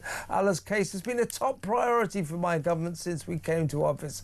I am grateful to President Sisi for his decision to grant the pardon." What is going on? Well, and it's all down to the fact that he has a son in Brighton. Well, whoop-de-doo. Someone that has, as I say, been banned from leaving Israel, and this UK government spent a lot of its time, including Egypt, banned from leaving. Egypt. Sorry, not Israel. He's obviously very much against Israel. He wouldn't get on that well in Israel. Sorry, probably slipped there. Sorry, apologies. Completely. And so the idea that he's allowed into the UK of all the countries, of course it's going to be the UK that says, "Come here, we will look after you because you've got a right to a family life here," despite all of the hate that you have preached, despite all of the things that you have said, where in other posts he said, we need to get back to killing more Jews. This man is clearly a violent individual that should not be stepping any foot in the UK. He actually says that in one of his tweets. I'm a violent person, so yes. When I say I'm going to kill people, I mean it. This guy. I mean, it's extraordinary. Have we got that? Have we got the lovies? So let's play that. Let's have a look at the video again, shall we? We'll play it again in a minute. So this is Brian Cox and Bill Nighy and all the usual suspects saying, "Come to Britain, you lovely anti-Semite murderer, you." Wrong one. That's the... No, wrong one again. No, wrong one again. Should we do it again? Should we get the wrong one up again, shall we? Or should we get the right one? I don't know, just a thought. No, we're not. No, it's a bit too much to ask. But there's no obviously defence. Any chance? Any chance? Well, why? Why can't we have the right video, please? Can't be that difficult. It's in the system, isn't it? Can we play it? Oh, forget it. We'll play it in a little while. Let's try and get it up next time, shall we? For God's sake. And just ahead of that video. We'll play it in a little while when Stephen Silverman comes on. Yeah, there's no defence, obviously, for anybody wanting to see this man in the UK. And Nigel Farage has obviously been out to attack the Labour government and obviously criticise the Tories, who did look into this case when they were in government. But you would, to a degree, without knowing what we know now, which obviously the Tories didn't at the time, if there is someone of UK citizenship that is stuck somewhere internationally, of course you would hope that the government looked into it. But the fact that these checks were not carried out, the fact that the government systematically failed to look into this guy extensively enough and did not discover what we now know and pursued his cause and allowed him into the UK is absolutely, along with those other activists, as you said, who were campaigning for him to be here in the UK, it is beggars belief. Here's another lack of judgment on the part of the Prime Minister, rewarding the lack of judgment on the part of his former communications chief, Matthew Doyle, with a peerage. Matthew's been made a peer. He was the useless Director of Communications at Downing Street until March, when he quit. Sort of had to go, really, because he was making such a hash of it. He's now, of course, been rewarded for failure in the traditional way by being given a peerage. But it's worse than that. He showed an incredible lack of judgment after the conviction of his friend Sean Morton, back in December 2016, who was convicted of distributing indecent images of children. He's a paedophile, child sex offender. After that, Matthew Doyle went up to Scotland and campaigned for Sean Morton to become an independent councillor, knocking on doors in May 2017, wearing a T-shirt emblazoned with "Re-elect Sean Morton." Sean Morton was at the time a convicted paedophile, and Matthew Doyle knew that. Given that, should this guy be given a peerage? Well, absolutely not. I mean, look, politicos, unless you, I think, really got any achievements to your name, whether it's behind the scenes as a director of communications or whether it's someone in frontline politics, unless you've actually got some achievements that you can list that you've supported, then I don't think there's any room for you to be on the gravy train in the House of Lords. But as you say, look, it's always with this government, one rule for them and one rule for the rest of us. Peter Mandelson Johnson obviously was not appropriate to be the ambassador to this because of his association, you've guessed it, with a convicted paedophile. What is it with Labour and convicted paedophiles? Stop hanging around with them. It's not a good idea. But it's almost as if they're very apologetic about it. You and I would be branded, or if not you, certainly I probably would by the Labour government, as part of a far right bandwagon because I might express the odd view that I worry about illegal migration, that I have problems sometimes with our lack of cohesion in our communities. Absolutely. But yet that would make me a far right bandwagon opportunist. But yet all of a sudden you can have people with these kinds of associations within the Labour Party, and then they're there, nothing to see there here. There must be some other reason. They couldn't possibly fall short of what's expected in public life. The public will understand. They're there. Don't worry. You and I again, and your listeners clearly just don't get it. But people will be asking themselves again, cronies in the House of Lords. Who are these people? Why are they getting these peerages? What have they done to deserve that honour to be in the House of Lords? Keir Starmer, of course, promised two things in the long run-up to the last election that he won. One was that he would abolish the House of Lords. So all prospective Labour Prime Ministers, at a certain point in the build-up to their campaign, say, I will abolish the House of Lords. Then they don't abolish the House of Lords. What they actually do is they start appointing all their cronies to the House of Lords, rewarding them and also getting themselves more votes. Keir Starmer, no exception to that corrupt rule. So I'll get rid of the House of Lords. Oh, no, I won't. I'll put all my mates in there. I'll give them a nice sinecure for life. So that's what he's doing. The other thing to worry about here is the EU and us edging ever closer to unions with Brussels. So basically, Paul Nowak, the General Secretary of the TUC, has urged the Prime Minister to secure the closest possible economic relationship with Europe. He wants us to rejoin the customs union. That's the worst of all worlds. That means we have to obey all their rules and regulations, but we don't get a vote at the table. So we'll have to do what we're told, but we have no power over any decisions taken by the EU, so we become a serf. It's the last thing we want. Paul Nowak saying we should do this, rejoin the customs union. We know Wes Streeting, potential next Prime Minister, is keen on this. The direction of travel of Labour is to destroy Brexit more and more and more by forging ever closer unions with Brussels. And the way things are going this year, we'll rejoin the customs union. That'll be a disaster, won't it? Yeah, and that'll be troubling for the Labour movement. That'll be troubling for supporters of Brexit and people that voted for Labour on the assumption that they were still going to honour that deal. But the Labour Party and the Labour government are clearly divided. When you've got a senior union figure, when you've got Wes Streeting, the Health Secretary, when you've got David Lammy before that was touting this idea of joining the customs union, as you say, you are just simply a rule taker. And what would have happened if we'd been part of the customs union? We would have been impacted by Donald Trump's trade tariff war. We wouldn't have been able to avoid that. We were able to avoid it because we were outside the EU and the customs union. The reason why we've been able to have a trade deal with, or a semi-negotiated one, has still got a sign on the dotted line in the US, with the US and with India and the like, is exploiting the opportunities outside of the EU and to be able to have our own free trade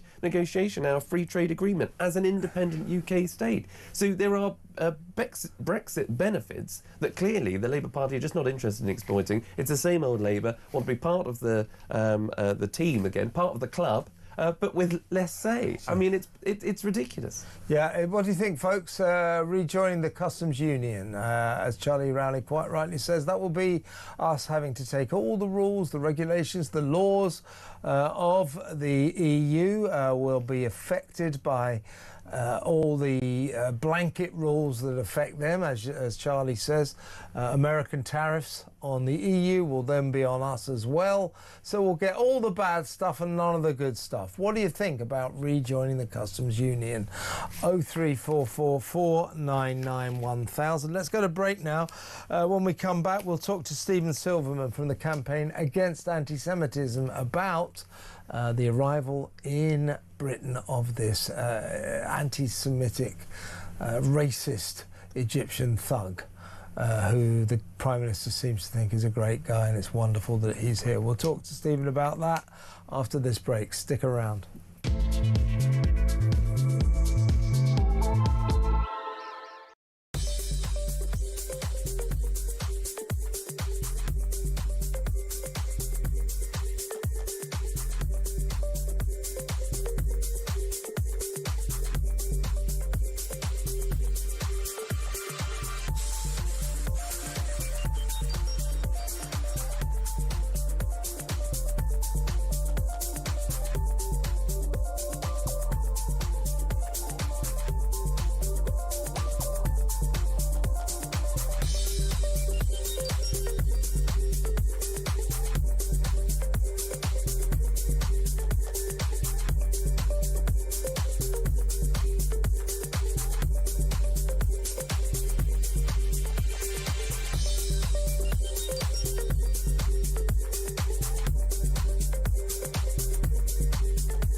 The Talk app. You can watch, catch up and listen to all your favourite shows and podcasts anytime, anywhere, all on the Talk app. Watching and listening to Talk just got easier. There's now only one place for the home of common sense. So head over to your App Store or Google Play and search Talk now.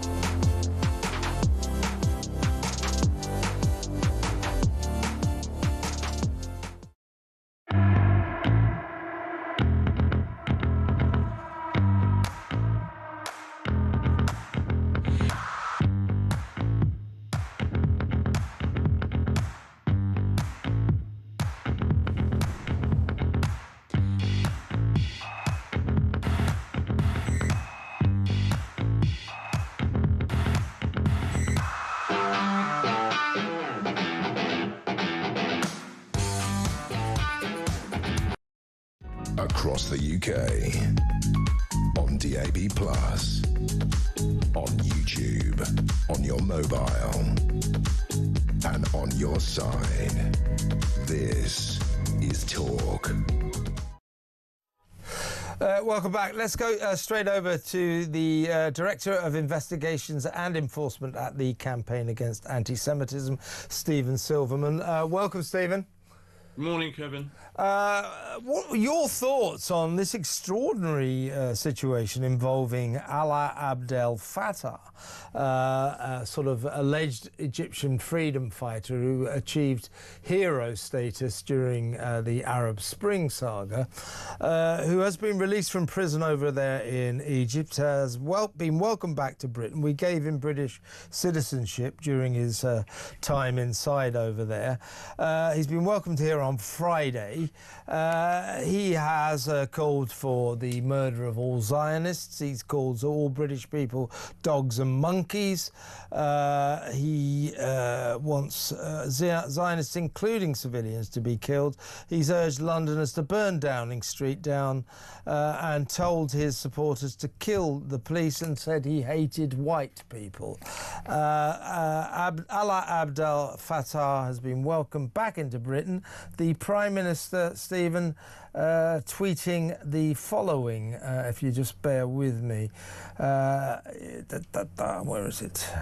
Yes. I'll get his tweet in a minute. Here we are.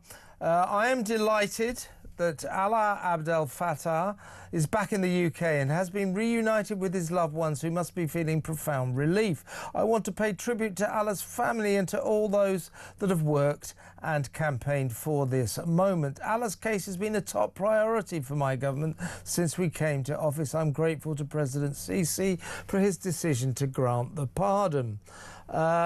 This guy's a blatant anti-Semite. He's a race-hate Jew hater. He wants to kill all Zionists. He calls British people dogs and monkeys. He wants us to set fire to Downing Street.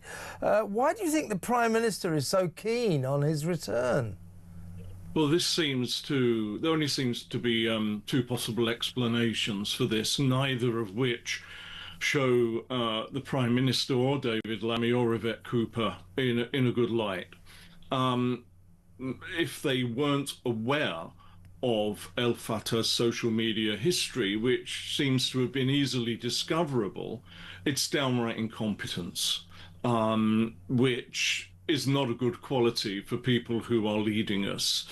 So that doesn't seem very likely. The other explanation, of course, is complete indifference, a complete disregard for the safety of not just the Jewish community here, because they'll be the first targets, but of others as well. And there is an aphorism that has been bandied about on social media for so long that it's become quite tired now, but it's quite apt here. If someone shows you who they are, believe them.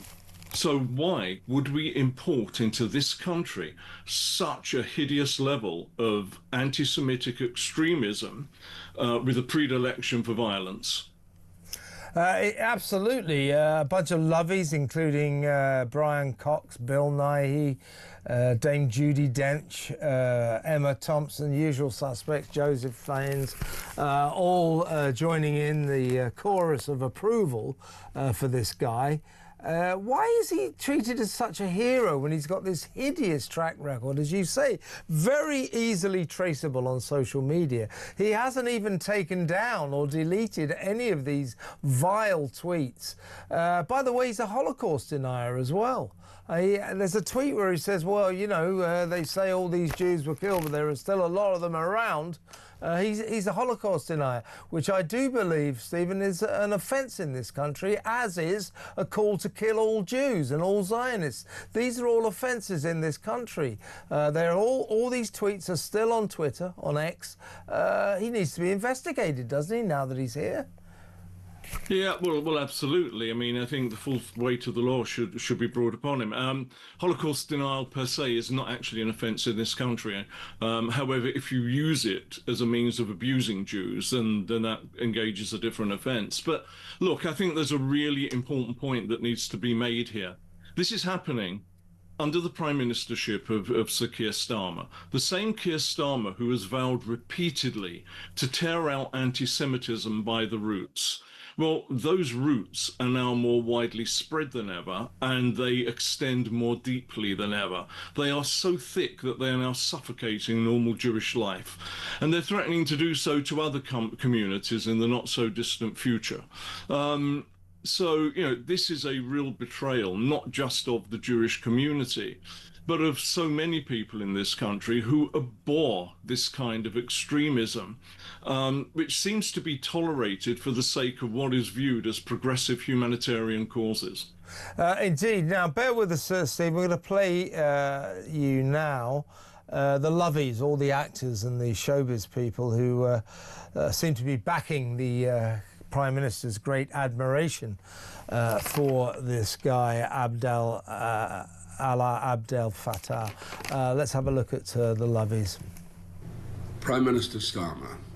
Dear Prime Minister Starmer. Dear Prime Minister Starmer. Dear Prime Minister Starmer. Prime Minister, I'm making this video because I, like a lot of people, and I should imagine yourself included, are deeply concerned. Dear Prime Minister, I'm reaching out to you today because I'm extremely worried. I am one of many thousands in Britain and all around the world who are deeply concerned about the fate of the writer Alaa Abdel Fattah. The brilliant, courageous and inspiring writer who has been unjustly imprisoned in Egypt for far, far too many years. What do you make of that, Stephen? It's quite extraordinary, isn't it? These actors and actresses, you know, they're such suckers for all this nonsense, aren't they? Well, look, let's be charitable and say that perhaps they were unaware of the social media history of this guy. But that speaks volumes in itself. It shows the the eagerness of people who view themselves as progressive and moral and upstanding to leap on any progressive bandwagon without actually doing any due diligence. And it's deeply worrying. There is literally no sign that these people understand the danger that they are dealing with in endorsing somebody like this. Indeed. Now, the Prime Minister said that this year is the year he wants to stamp out the scourge of anti-Semitism in Britain. Well, he's not off to a good start, is he, with it when it comes to Alaa Abdel Fattah, is he? No, well, he seems to, again, be disregarding the fact that there is now incontrovertible evidence that language of this nature has real consequences in the real world. It is people who have started out using this language who have committed atrocities in the USA, in Australia, and of course here only a few months ago, where 2 Jews were murdered in a terrorist attack in Manchester. So the refusal to prioritize that danger over this progressive cause is putting not just the Jewish community at risk, but everybody at risk. I mean, you've seen his comments about the need to kill all white people and that police should be killed. It's absolutely intolerable that we should be welcoming into, with open arms, somebody who expresses those views into this country. And do you, I suppose the answer to this question is inherent in everything you said, but just for the record, do you trust this Prime Minister to get to grips with the explosion of anti-Semitism that we are actually experiencing in this country as we speak? Look, this Prime Minister, this government, and to be fair, the previous government have given us nothing but warm words and sympathy and the promise that anti-Semitism would be stamped out. And we have seen nothing. They released a plan last week, which is little more than warmed over policies, some of which were suggested by Campaign Against Anti-Semitism, that are going to do nothing to stem this flow of hatred, which is now convulsing the world. Stephen, thank you for joining us today, and thank you for all your excellent contributions to my various shows over the years. It's always a pleasure to have you on board, and a very Happy New Year to you. Thank you. Happy New Year to you. Thank you, Stephen. Stephen Silverman there, the excellent Director of Investigations and Enforcement at the Campaign Against Anti-Semitism. Always a powerful voice, Stephen, but so many of them are, to be fair, because they have such a powerful case to vocalise. And when you talk to someone like Stephen, Charlie, your heart bleeds for them, because you just know you have a Prime Minister and a government that are too busy getting lost in wonder over the likes of Alaa Abdel Fattah, as opposed to the welfare of our relatively small Jewish community in this country. Only about 280,000 of them, and they're British citizens, they're British people, and they should have the respect that they deserve. They're not getting it, are they? No, exactly. And, you know, there were two very good things that stuck out for me there from that interview from Stephen. First of all is, even if you are the most charitable when it comes to those celebrities jumping on the bandwagon, calling for this guy to be admitted into the UK and released and all the rest of it, it is just a demonstration of the left that do jump on any bandwagon going that says, you know, that they feel they need to be a part of it. They hate Israel, though, don't they? They always hate Israel. And exactly, and then it speaks to even exactly, you know, the idea of free Palestine, and then ignoring the fact that this whole idea, or, you know, and supporting or not coming out to criticise, at the very least, people like Bob Villan, you know, who went on to the BBC broadcast at Glastonbury for the sake of art. You know, it's not art, it was violent, it was hate speech, and it should have been dealt with in a similar way. And then you'll get people like, you know, I mean, poor Lucy Connolly, who tweeted something horrific during 2 years to 7 months, yeah. Bob Villan, death to the IDF, gets away with it. Exactly. And, you know, the Avon and Somerset police saying that when Pascal Robinson Foster, who is the lead singer of Bob Villan, went on stage before millions of TV viewers and hundreds of thousands of Glastonbury revellers and shouted death, death to the IDF, calling for the death of Jewish people, the Avon and Somerset police, after 6 months, nearly 6 months, is a very complex case, they said, no, it wasn't, open and shut. They announced that the threshold for a criminal criminal offence had not been reached. Now, my view on hate speech, hate crime laws is I wish they didn't exist. I don't think we should have these laws banning people from what they might want to say, even if what they want to say is horrible. If you want to say something racist, I think you should be allowed to. However, we have laws against that.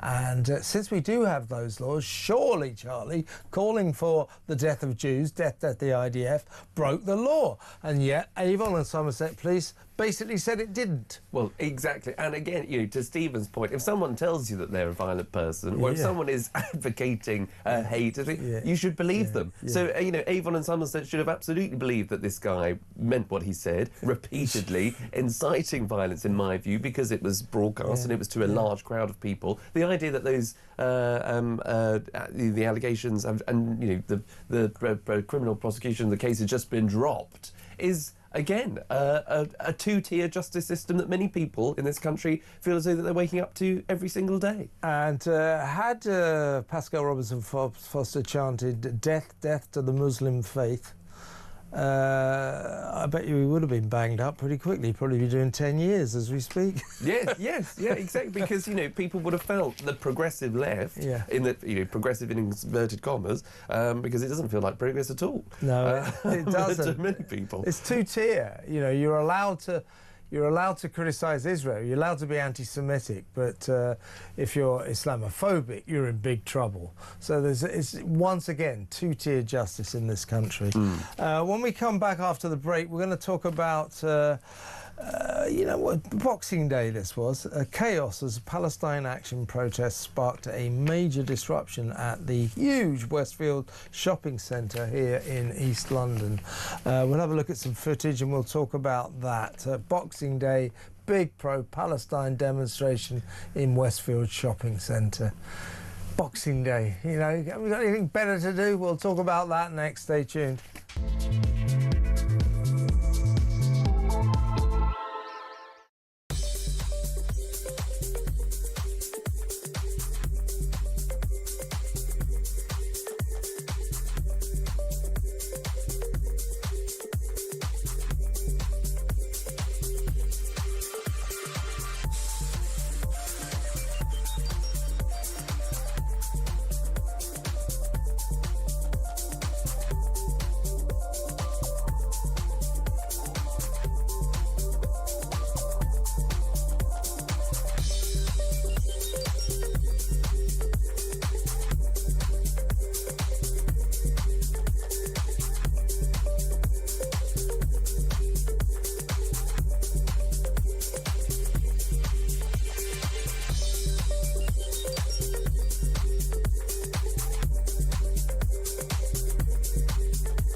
Across the UK, on DAB+, on YouTube, on your mobile, and on your side.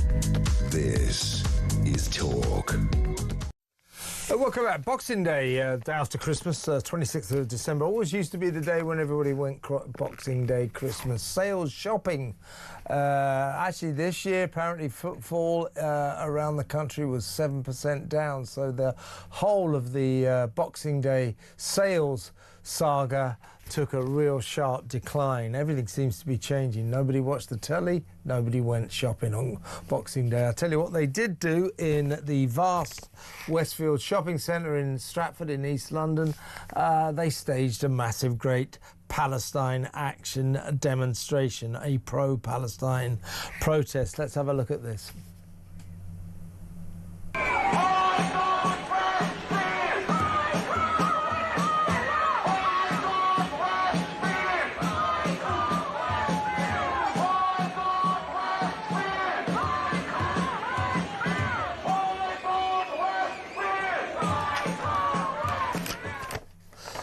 Well, Well, that's a nice festive scene for you. That was Boxing Day.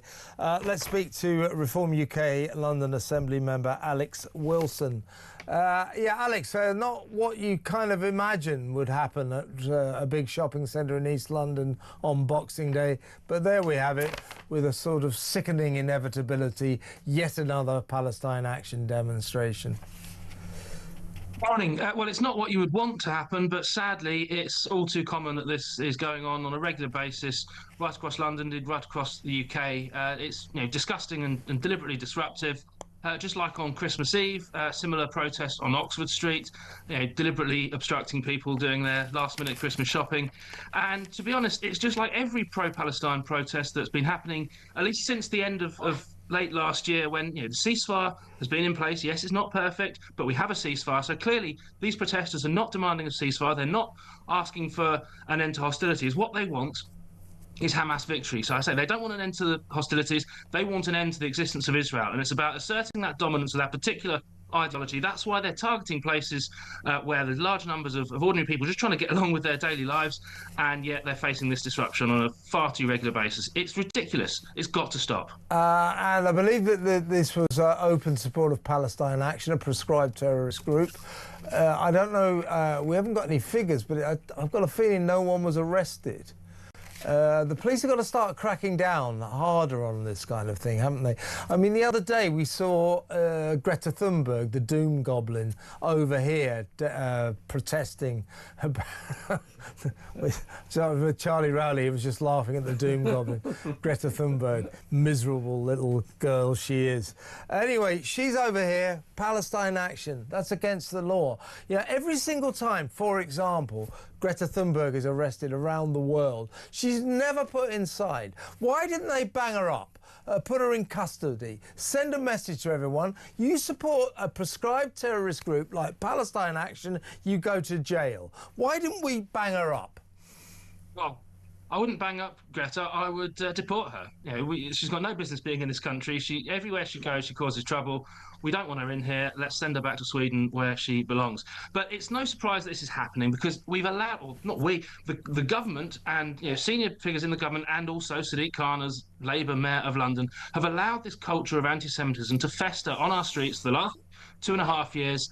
We've had figures, including Khan, referring to what's going on in Gaza as genocide. It's stoking up tensions. It's stoking up this division, and we know where it leads to. We saw the murders in Manchester, and of course that horrific Islamist terror attack on the Jewish community in Sydney, in Bondi Beach, just a few days or weeks ago. And we know where it ends up. And it's taken those horrific acts of terror to get both the Met and Greater Manchester Police to finally realise that the chant "globalise the Intifada" actually does mean kill the Jews. That's what it means. We know that it means that. The Met finally acknowledged that, and yet we're still not seeing robust enough action on these protests. But yesterday, just yesterday, we saw that this, giving the green light to anti-Semitism comes from the very, very top of this government.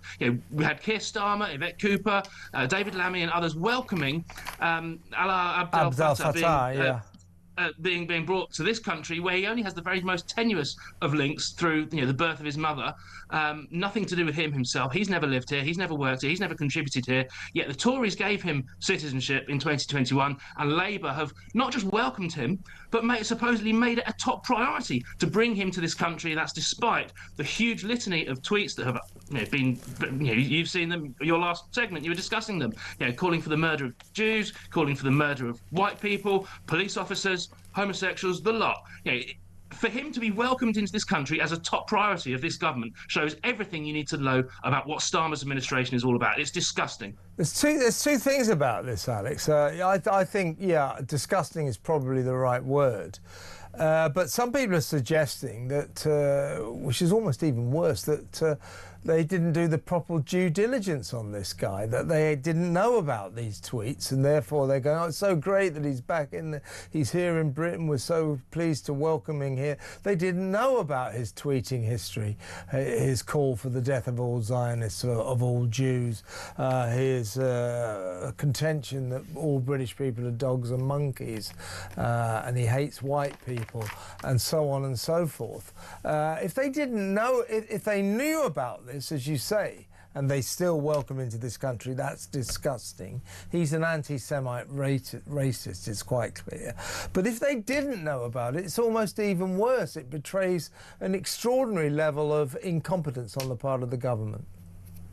Yeah, exactly. I'm not sure which is worse. Either they're incompetent or they're complicit. And you're right, it's in plain sight. It's Twitter. It's not protected. It's not hidden tweets. Anyone can search this guy's profile. If you're looking to bring someone into this country, then surely a basic bit of vetting and due diligence is required. So yeah, you're right. Either they haven't even looked, which is hugely worrying for other cases that they might be wanting to bring into this country and the asylum system, the migration system more widely, or they did look and thought, oh, well, no one else is going to notice. It's fine. We'll let him get away with it. Either way, it's a failure, catastrophic failure, and it's both parties. It is the Tories that gave this guy citizenship in the first place. James Cleverly was tweeting at the time that Robert Jenrick was immigration minister. They were calling for him to come here as well. So don't believe the crocodile tears from Robert Jenrick and the Tories either. They're both complicit or they're both negligent. Either way, they're both to blame. It's an extraordinary situation. Well, listen, Alex, really good to talk to you. Very happy New Year to you. Alex Wilson there, Reform UK London Assembly member. We will talk to, after the break, we're going to talk to Robert Bates, Research Director at the Centre for Migration Control. We're going to discuss with him this extraordinary new statistic that another migrant, a new migrant, becomes eligible for universal credit welfare payments every 43 seconds. That's a lot of money, folks. We'll talk about that next. Stay tuned.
The Talk app.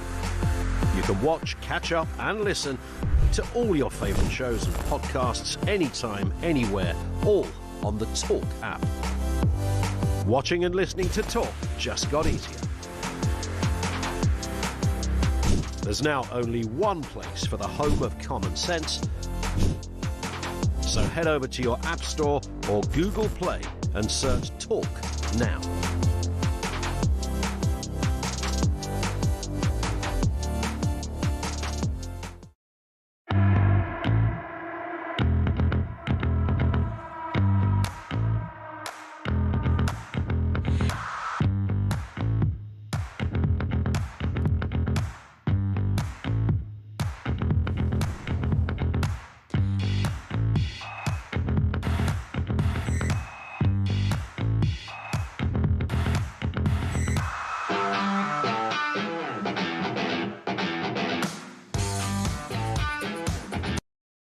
Across the UK, on DAB+, on YouTube, on your mobile, and on your side. This is Talk. Welcome back. Well, let's go straight over to my next guest, Research Director at the Centre for Migration Control, Robert Bates. Welcome, Robert.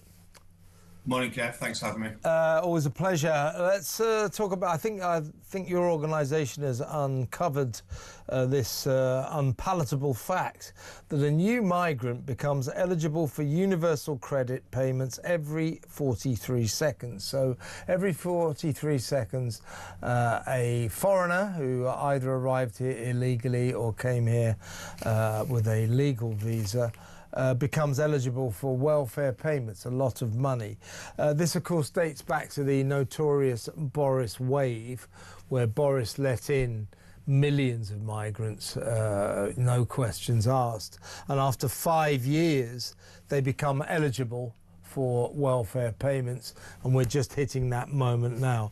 Shabana Mahmood's trying to change those rules, but at the moment, the millions of migrants let into this country by Boris Johnson, who never really gave a damn, just shrugged his shoulders, we're now going to have to pay benefits to. We're talking hundreds and hundreds of pounds every week to every single one of these migrants. That's not really what we voted for. Was that in any manifesto that going forward we would expect British taxpayers to fund foreigners with welfare payments? That wasn't in the Labour manifesto, was it? Well, if it was in any manifesto since 2010, I certainly missed it. I think most of the British public missed it when they cast their vote, especially when they cast their vote for Brexit. I think most people remember that the central argument at the very start of the Brexit referendum was about the ability for European nationals to just come to the UK and claim welfare. And of course, once we cast that vote, we were assured by successive Conservative Prime Ministers that they would be tackling this problem. I think what these figures do show actually as well, most frighteningly, is just the sheer increase in the number of people claiming and being given the right to claim universal credit every year. It's jumped by 78% between 2022 and 2024, 2025. So this is an escalating problem. And you're absolutely right that the Boris wave is sat there. They're starting to come into the system now. Those that first arrived maybe during the COVID years and a little bit into 2021. And I think undoubtedly what we will see over the course of next year is that these figures go absolutely sky high. And of course, we know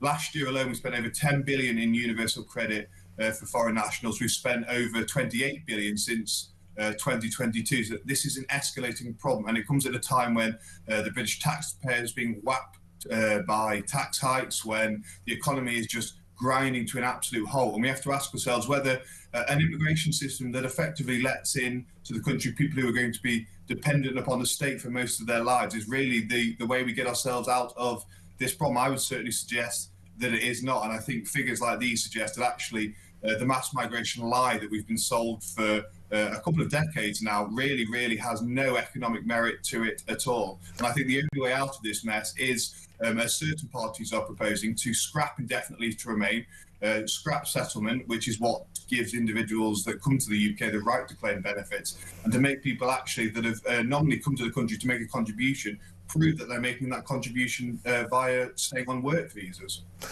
Exactly right. But if this is a confirmation, underlines the fact that, of course, all the problems we got with our migrant crisis are down to the Tories.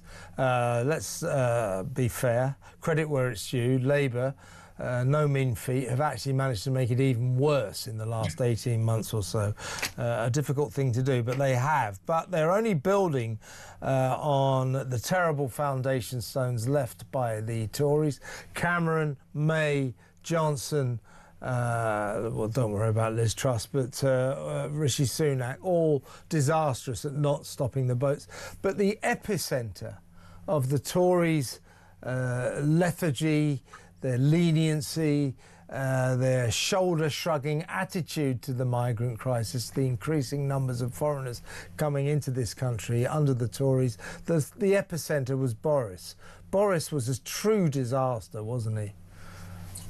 And this was the Prime Minister, of course, who, when he was Mayor of London, had wanted to give an amnesty to illegal migrants. So perhaps it wasn't actually too surprising that as soon as he got the reins of power, he was all too keen to shift our immigration system away from one that was predominantly European, where individuals would eventually go home, and towards one which was non-European, where individuals would come for a long period of time and eventually actually most come with or a large proportion come with the intent of claiming welfare. We know that 30% of non-Europeans who would get given settled status eventually do sign on to universal credit, which is a huge percentage that's far higher than actually the share of British people that claim universal credit. So I think he's got a lot to answer for. He was somewhat gobbled up by many institutions that exist in Whitehall and do still hold a lot of sway. I'm thinking of the OBR and the Migration Advisory Committee in particular. These are organisations that quangos created during the sort of Blairite era, where we thought that outsourcing policy to unelected, undemocratic, left-wing individuals hiding behind sort of facades of being experts was the way forward. And these individuals have actually just consistently pushed policy after policy, such as the health and social care visa, that has meant that our immigration system has become increasingly reliant on, or increasingly geared towards, low-skilled, low-wage migration. And we are seeing the cost when it comes to the welfare bill, but what we are missing really from the figures, and the government will be loath to publish these, is the sheer costs that these are having on the education system, on housing, just on the general use of the National Health Service as well. These are all costs that are hidden, and you can pretty much guarantee that actually the figures that, if they were to come out, the figures of the cost of this migration system would be, upwards of 20 billion a year. And this is a real situation that I don't think anyone ever gave consent to. This is even before we start talking about the social and cultural change that's taking place in the country. And, maybe the argument would be that there was a balancing act between those changes that make a lot of people feel very uncomfortable and some economic payoff that maybe the migration system was bringing. But that payoff just simply isn't there. This isn't happening. We're not seeing huge growth. Quality of life is in absolute freefall for most people in this country. The GDP per capita is consistently in a downward trajectory. So this is a situation that only seems to be getting worse. And the Labour Party talk about making it harder for foreign nationals to claim universal credit. But actually, when you look at the plans in detail, there are so many loopholes, there are so many off-ramps. It will still make it very, very easy for low-wage, low-skilled migrants to access our welfare state in a very short period of time. That I don't think they quite appreciate how significant this problem is. Absolutely. It all dovetails into the wider picture that we have a government that has no idea what to do about our escalating migrant crisis. They're issuing stories today that say that, they're going to have a crackdown on the Democratic Republic of Congo after it refused to cooperate with us, deporting their citizens back to their country. So they've refused to take deportees from Britain back. There are about 30,000 Congolese migrants in this country. They won't take them back, so the Home Secretary Shabana Mahmood, Foreign Secretary Yvette Cooper are going to impose visa restrictions on the Congo. That should really have a big difference. Not at all, won't make any difference at all. Plus, we have no deterrence in terms of who can come across the channel. All we are still offering these people is 4-star hotels, £50 a week, free food, free hotels, free doctors, free dentists, free lawyers, free everything else. The encouragements continue apace, no deterrence. So going forward, we've had about 42,000 migrants have come across the channel illegally this year. The government only on Monday, last Monday just gone, saying they cannot guarantee or that the number won't go up. So essentially they're saying this crisis is going to get worse this year. We have a government doing nothing about it with no deterrence. This is frightening, actually, isn't it? It is terrifying. And actually what we saw with a news story in the Sun the other day as well was we've had it confirmed now that illegal migrants are being given mobile phones by the government as well. That for a long period of time was something that the left dismissed as just sort of a right-wing's fantasy. It wasn't actually happening, but we now know as well that that is taking place. And this is exactly the point. It is the point that these individuals face no sort of motivation to not make that crossing because we're just far too generous. And when it comes to these visa bans that Mahmood is talking about, that they're countries that we hand sort of maybe 3 to 6 visas to every single year. These are not countries that we have any clout with. And she's avoiding the very, very large problems, which are the Pakistans, the Afghanistans, the Eritreas. These are the countries that we know are making up a large percentage of the illegal migration cohort. So when it came to sort of negotiating with Namibia, Angola, Democratic Republic of Congo, this was all a performative act. And unfortunately, that is something that we're seeing a lot of from this Labour government. Every single thing they have done since they came into government to try and tackle the small boats crisis has been purely performative, designed to grab the headlines for a couple of days, but not actually designed to stem that flow in any way, shape or form. And this is why, they got a bit lucky actually this year when it comes to the small boat crisis. I think they were on track to beat 2022, which was the record year for numbers, but because of bad weather at the start of this month and last month as well, the numbers did come down somewhat, but I still think we are, in a almost situation now where 40,000 coming across the channel every year is the norm. And of course, we've now got the UN High Commissioner for Refugees telling us that there's nothing to worry about with that situation. And this, of course, is the organisation that the very Labour government are planning to give control of our asylum system to through this creation of safe and legal routes. They're going to defer to the UN High Commissioner for Refugees when it comes to deciding which individuals can come to our country going forward. It's a completely appalling state of affairs. It's a surrender of border sovereignty, and actually will end up with the numbers staying either where they are or maybe going higher as well. And this is not what people want in any way, shape or form. Well, on that upbeat note, Robert, you're absolutely right, as always. But thank you so much for another great contribution to this show and all your contributions over the years. Very happy New Year to you. Robert Bates there, the brilliant research director at the Centre for Migration Control. He's right, though, isn't he, Charlie? I mean, there is nothing, don't want to be too depressing looking forward, but there are no reasons to feel optimistic about our migrant crisis going into 2026. No, exactly. And if it's not just the numbers of people that are still coming into the country, if it's not the ability of the government and the courts to get a grip with processing those people or deporting these people quickly enough, which they absolutely should, it is, as you say, and as the early part of that discussion revealed, the welfare bill, the benefits bill. Now people who came over post-Brexit, so after we actually left the EU, so 2019, coupled then with a pandemic, the Boris wave. Boris isn't here to defend himself, but he would say, well, we had an exodus of people, so I need you to get millions of people. I'll tell you what Boris always does when he's confronted with the truth about the Boris wave, the disaster that he was when it came to migration. He just sort of huffs and puffs. He has no argument. He was a disaster, an absolute one-man disaster for this country.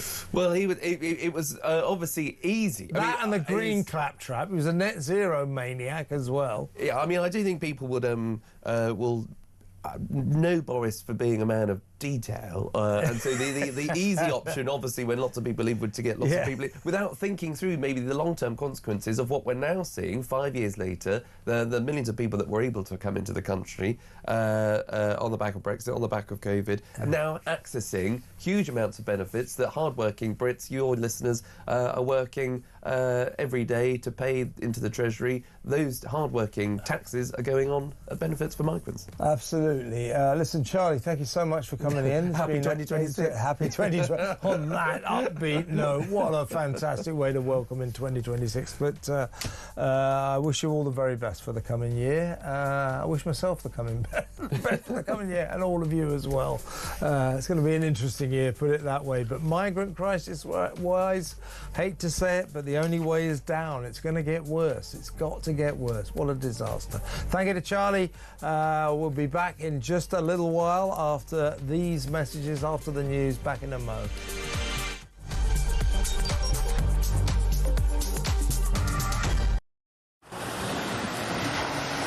Libya has become a major transit route for refugees and migrants from sub-Saharan Africa, and many of them come through Libya dreaming of getting to the UK, particularly from Sudan, where there has been a civil war waging for the last 2 years. And those asylum seekers or economic migrants who make it from Sudan to the UK have a 99% chance of being given leave to remain. So I spent several hours talking to immigration chiefs here in Benghazi on the east side of Libya. The Libyan National Army has a very good grip on the immigration problem, albeit fighting against a huge crisis with limited resources.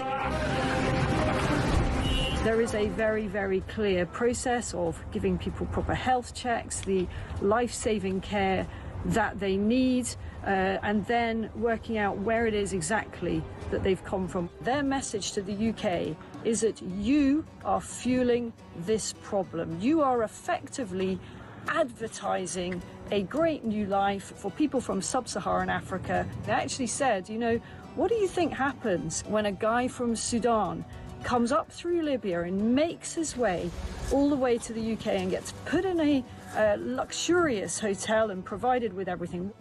And make no mistake, it is a perilous journey. We see it from the end point. We see the channel crossing as the dangerous bit. But actually, where these journeys begin is in the hot desert. Many tens of kilometers have to be covered on foot by these migrants, and as many as 1 in 4 do not make it.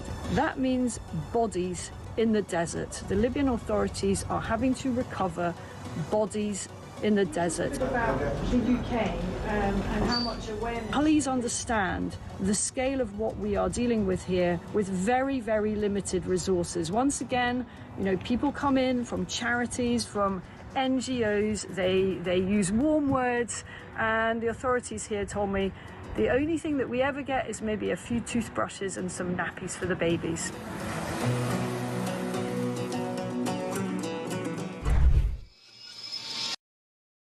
Across the UK, on DAB+,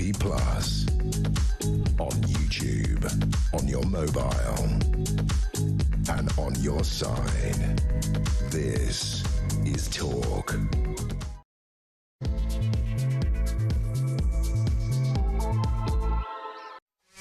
Yeah, Weekend Breakfast with me, Kevin O'Sullivan. I believe I'm in for Mark Dolan, although you get kind of confused, don't you, this time of year? Who knows who the hell I'm in for? But it's me anyway, you're stuck with me. I've had some great presenters' friends to hold my hands this morning. Pete Barnes, Charlie Rowley, and now the excellent political commentator Will Kingston. Welcome to the studio, Will. Morning, Kev. I'll try and keep the momentum up for you, mate. Keep going, yeah. You got a lot of high standards to live up to. Absolutely. Look, first off, we've been talking about this story all morning. I think it's a very significant story. It is the welcoming into this country on Friday of the Egyptian alleged freedom campaigner Alaa Abdel Fattah, which our lovies and our political elite seem to believe is some kind of hero. He's actually a sort of anti-Semitic racist thug who was called for the killing of all Zionists, including civilians. He hates white people. He calls British people dogs and monkeys. And basically is a Jew hater. And the Prime Minister says he's thrilled that he's coming back to this country. So do the Foreign Secretary, Yvette Cooper, and the Justice Secretary, David Lammy. These three big wigs in the Labour government, all actively supporting the return of this guy who called for the death of all Jews, the death of all Zionists, the British people are monkeys and dogs. This is what the Prime Minister tweeted. I'm delighted that Alaa Abdel Fattah is back in the UK and has been reunited with his loved ones who must be feeling profound relief. I want to pay tribute to Alaa's family and to all those that have worked and campaigned for this moment. Alaa's case has been a top priority for my government since we came to office. I'm grateful to President Sisi for his decision to grant the pardon. This man, Alaa Abdel Fattah, is an anti-Semitic racist thug who wants to kill people. He says, I'm a violent person. Yes, he's admitted to all of these things. Yeah. I think this is the story of the year. At the very least, yeah. It is a late contender. It's a late contender. At the very least, it is a story that sums up the year. Now, forgive the corporate speak, Kev, but run through a quick stakeholder analysis with me of all the players here. The Labor Party. Yeah. Hang on, looks up what stakeholder... just looking up the jargon there, stakeholder. Never know what a stakeholder exactly is, but I'll take your point. Yeah, go on. The Labor Party, there are only two explanations. Either gross political incompetence and they didn't know the full extent of this guy's views. That's bad. Which is in itself is worrying. Or even worse, they did know and they didn't care. Yeah. Like, take your pick. Either of them are unbelievable to comprehend. Yeah. Exactly. You've got the uni-party angle, so bring the Conservatives in. We've now found out that Cleverly was also pushing when he was in government to get this guy back. So whilst Robert Jenrick came out with really strongly worded rhetoric to say that this is shameful from the government, the Conservatives were trying to push for the same thing. You've got the woke celebrity angle because you've got the list of celebrities, the lovies who have come out and said that they want to support this guy. And again, either they're just stupid and didn't know the full extent of it, or they did know and they are morally bankrupt. You've got the fact that the media, particularly the BBC, decided that it would be a good idea just to avoid all of these tweets when they initially started covering it. And I noticed a tweet from them this morning where the framing was from the BBC World Twitter account. Starmer criticised for welcoming Egyptian activists back into Britain. As in, the story isn't that he's put an extreme homophobic anti-Semite in this country and made it a top priority. The story is the criticism of him doing that. And finally, in order to finish my grandiose analysis... It's very good analysis, Will. You've got the enemy from within, to use a Trumpian term, in that this guy was given citizenship, I believe, only in 2021. I'll tell you why he's given a citizenship is because he's become a sort of hero. He's seen as some great liberating force and freedom fighter from the Arab Spring campaigns, during which he called for the death of the then Egyptian interior minister. That got him banged up in jail. He's recently been released, but he's, according to Starmer, Keir's crew, the cabinet, all these lovies, the showbiz type, he is a sort of Arab Spring freedom campaigner. I'll give you an example of one of his tweets. This is just one. Dear Zionists, please don't ever talk to me. I am a violent person who advocated the killing of all Zionists, including civilians, so F off. You know, this is the guy that the Prime Minister is so relieved he's back here. Well, the thing is, it's emblematic of the fact that he's just one of hundreds of thousands, if not millions of people that this government, and in fairness, the previous government has led into this country, who fundamentally hate us, who hate the values of the United Kingdom, who hate its history, who hate what we stand for. So it is, in many ways, the story that sums up not just the year, but an era, and an era that has to come to an end immediately, or else we're finished. Absolutely right. My producer, Dean Spencer, has provided me with a definition of stakeholder. So here we go, folks. This is what a stakeholder is. A stakeholder is any person who can be affected by a project, business, or its activities, including internal, employees, managers, and external, customers, suppliers, community, government, parties.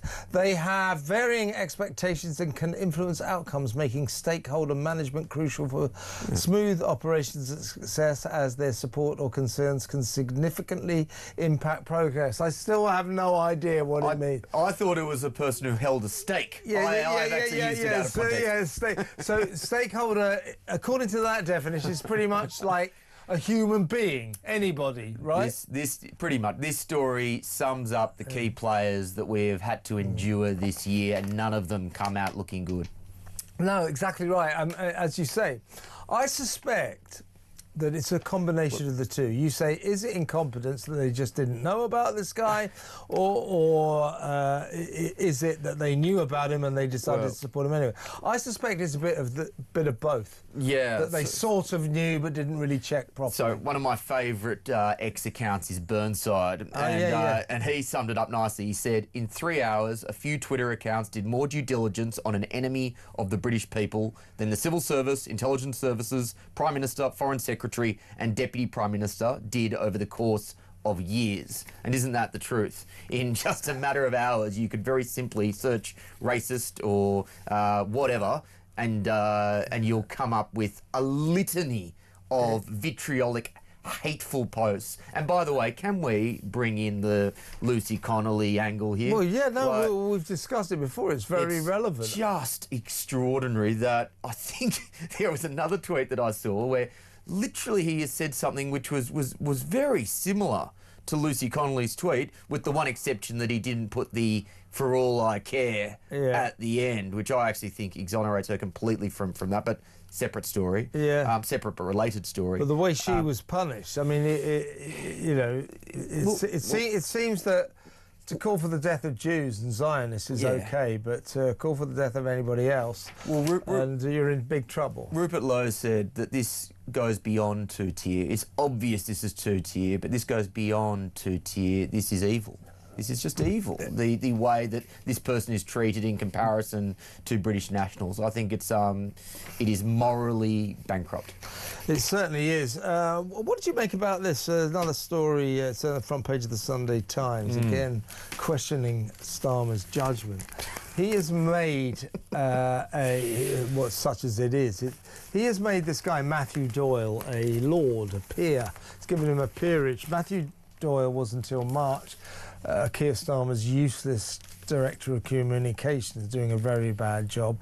He stepped down in March. He's now been made a lord. The problem here, Will, is that a few years back, Matthew Doyle campaigned for his friend Sean Morton. Sean Morton was a Labour politician, a councillor who had to step down. He was suspended by Labour because he was found guilty of child sex offences. He had a load of pictures of children, underage children, against the law. So he was officially a convicted paedophile. Nevertheless, in May 2017, Matthew Doyle was knocking on doors, wearing a T-shirt, emblazoned with re-elect Sean Morton, campaigning for this guy, for his paedophile pal. So here we are, 8 years later, and that little terrible error in judgment seems to have been forgotten. He's now a lord of the land. Yeah. He shouldn't really be rewarded for that kind of mistake, should he? Well, it comes back to the same question that I asked you before, Kev, and that is, again, is this either incredible political incompetence or a particular conscious ideological decision, which may even be worse? Now, in this instance, I think it's pretty obvious that this is just really bad politics. Now, we know this year that Starmer's office and the Labor Party backroom has been a rotating door. They've lost a lot of people in key positions, a lot of spads, to use the initialism. Acronym, initialism, one of the two. And look, when you combine the fact that this is a guy who obviously has zero political instincts, we've known that for some time, with the fact he's obviously getting incredibly poor advice or misguided advice, and the outcome is that these sorts of problems just keep happening. It's just very amateurish. You shouldn't be around this. You shouldn't be supporting this guy. Let's have a look, see what you think of this. Naturally, a bunch of woke lefty lovies, actors, actresses, showbiz people have got together to plead for Alaa Abdel Fattah's case. This was before he came back to the country, but here they all are, the great and the good from the entertainment world, signalling their virtue. Watch this. Prime Minister Starmer. Dear Prime Minister Starmer. Dear Prime Minister Starmer. Dear Prime Minister Starmer. Prime Minister, I'm making this video because I, like a lot of people, and I should imagine yourself included, are deeply concerned. Dear Prime Minister, I'm reaching out to you today because I'm extremely worried. I am one of many thousands in Britain and all around the world who are deeply concerned about the fate of the writer Alaa Abdel Fattah. The brilliant, courageous and inspiring writer who has been unjustly imprisoned in Egypt for far, far too many years. The brilliant and inspirational anti-Semite Jew-hating thug. That's what he is. He said, I'm a violent person. He's a self-confessed violent person who wants to kill Jews and Zionists, being lauded as some kind of massive hero by our friends from the entertainment community. Typical. I'm looking forward to the sequel to that montage, which will be all of those actors and actresses reading out the tweets from his X account in the same grandiose fashion. I've long had a theory, Kev, that celebrities are the best vehicle for woke ideology because you combine the fact that most of them aren't particularly bright with the fact that they can read a line with incredible conviction and sell it very, very well. Yeah, they can and because of their position in society, they're incredibly confident and naive, so they can't understand those first 2 points. That's a good point. They are the ultimate vessel for the type of identity politics and woke ideology that we endure, which is why most of Hollywood and a lot of the media, in fairness, with some notable exceptions, are so good at spouting this nonsense. Yeah, and the interesting thing about the celebrities and the influence they think that they carry, it's not true. I mean, in America, you know, Hollywood, every big star in the land came out foursquare against Donald Trump. Don't vote Trump. Yeah. He's evil. Vote the Democrats. They're wonderful. And the American people said, "You're just stupid actors. Shut up, and we'll make our own decisions." And they did, and they didn't do what Hollywood told them, and they never do. Well, quite the opposite. It actually has a counterproductive effect. Yeah, it does, doesn't it? Yeah. We say, oh, it is the elites lecturing the masses. But we've known this for 10 years now, and yet these people keep doing this stuff, which either indicates an incredible lack of self-awareness or just ego that says, this isn't really about getting this guy out of prison. I don't really care. I just want to be seen to be a good person, you know, which is virtue signaling. Absolutely, see, I don't... obviously, being an actor or an actress, dancer, singer, whatever, it's showbiz person, you're entitled to your political views. You're entitled to sing from the rooftops about them. It's free country and all that. But I think what annoys me about them is their assumption that they're people of influence and that their political opinions are very important and that we're going to listen to them. You know, like Lenny Henry telling us what we're going to do is spend £22 trillion giving reparations to every person of colour because of plantation slavery 300 years ago. Bankrupt the country, send people into bankruptcy, poverty and starvation, but we can polish our halos and give reparations to every single person of colour in the country. That is a typical lovey load of crap opinion. They think we're supposed to listen to this nonsense. We don't, obviously. Well, I think Brian Cox is the best example of this. We saw, if you're watching, we saw as part of that clip or that montage of all of the celebrities that were advocating for this guy's release. The BBC has him on, and they just basically present him as if he is this, you know, educated political commentator without kind of saying, well, no. Sort of elder statesman, with a sensible view. He's just a mad lefty, like all of them. Yeah, like, I'm sorry, like, great performance in Succession, good on you, mate, but that doesn't mean that you're an expert in foreign affairs. It doesn't mean you're an expert in Westminster politics. Yeah, as I say, I don't mind, you know, a lot of people want to sing from the rooftops and shout about their opinions and try to get people to agree with them. I don't think that actors and actresses should be deprived of that right. Sure, they can sing from the rooftops. It's their assumption that we're going to listen to them that I find hilarious. Yeah, exactly. And look, they're not... Go and pretend to be someone else, sing a song or something like that, make a record. You know, we're not going to listen to you politically, you idiots. And look, they're not all like that. I interviewed Matthew Marsden, I don't know, last year maybe, UK expat now in the US. He was on one of the big UK shows, maybe EastEnders from memory. Done quite a few movies. Coronation Street, that's right. You know, he's outspoken and in his right-wing conservative views, and he says, look, not all actors are like this, but most of them don't have the courage to speak out, because if you do speak out, even in a moderate way or a centrist way, you don't get any jobs in Hollywood, or you don't. That's right. You've got to be left wing for your own career prospects. Let alone Hollywood, you also don't get any jobs. You know, in terms of dramas on the BBC, it's exactly the same in the UK. So, good on the odd person like Nicki. I'll do a shout out to Nicki Minaj. You know, US rapper who's come out in support of Donald Trump for protecting Christians in Nigeria. But these are the exceptions that prove the rule. These are the exceptions that prove the rule. That's exactly right. Yeah, pretty nearly everywhere. Sydney Sweeney, of course, Trump. Sydney Sweeney, but pretty much, you know, actors, actresses, singers, dancers, all the showbiz people, they're all left-wing, you know. Yeah. Mostly because they can afford to be socialists. You know. That's exactly right. Got to be rich to be a socialist. Yeah, I saw a photo pop up on social media of Kate Blanchett's house. Kate Blanchett was obviously Yeah. in the. She's one of yours, isn't she? Australian, yeah. She's unfortunately one of our cultural exports. Yeah. But she was doing an interview with the outgoing head of one of the refugee agencies the other day, yesterday I should say, where he said it's perfectly acceptable for the UK to take 40,000 people a year, refugees a year, refugees in inverted commas, Kev. And the photo of her house in Sussex is enormous. And again, plenty of spare bedrooms, I imagine, for her to take in people if she so wishes. But I can bet your bottom dollar, you can bet your bottom dollar, I should say, she won't be housing any of these illegal migrants. Of course it is the absolute combination of the sanctimony with the fact that they would never compromise their lifestyle or their rights or their particular privileges to actually back up their worldview.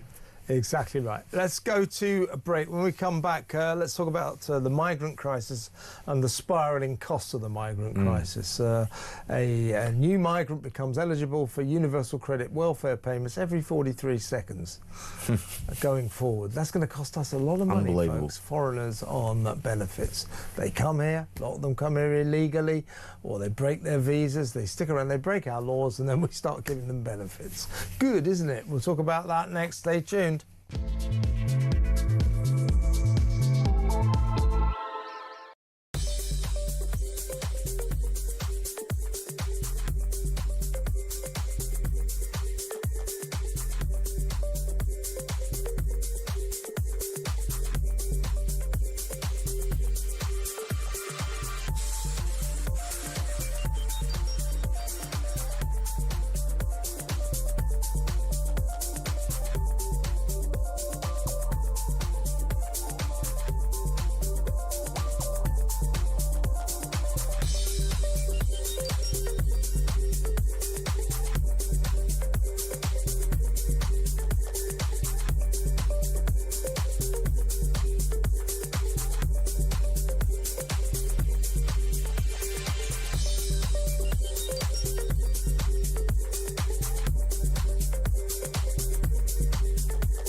The Talk app.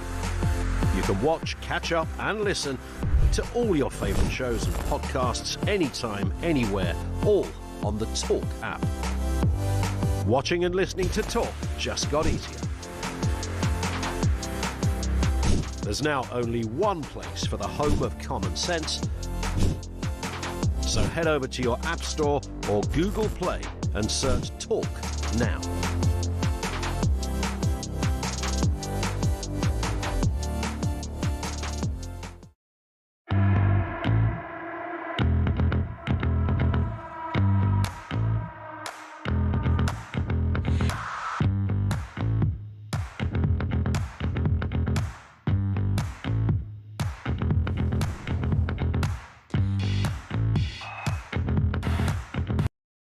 Across the UK, on DAB+, on YouTube, on your mobile, and on your side. This is Talk.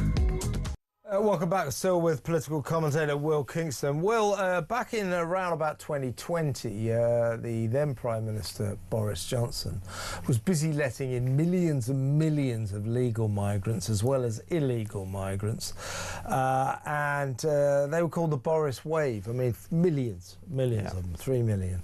What's happening now is 5 years on, they are automatically qualifying for universal credit benefit payments. So these people who've been here 5 years, all of a sudden will warrant, payments of £500 a week, £600 a week, whatever their welfare right is.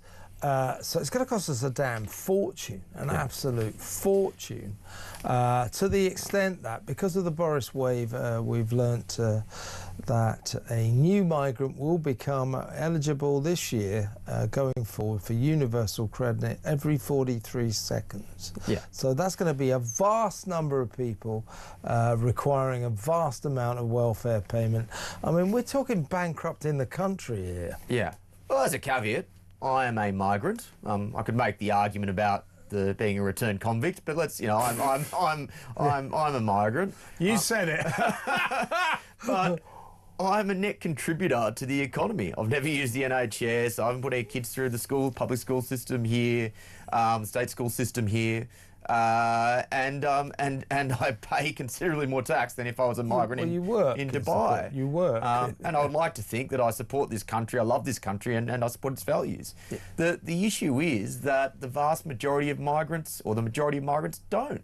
I think it is absolutely insane that if you're a migrant to this country, you should be allowed to get benefits. And the irony is, if you come on a skilled worker visa, which I'm on, they actually don't make it easy for you. It's not the easiest process to get a skilled worker visa, but it's obviously easy to get into the country by other ways and get benefits. Rupert Lowe, again, made a very good point the other day. He said, I increasingly think that so many of the problems of this country would be solved just by removing benefits from non-citizens, because you wouldn't even need to be talking about deportations, because so many people would self-deport because the gravy train would end. Do you know what I'd end? But apparently you can't under international law.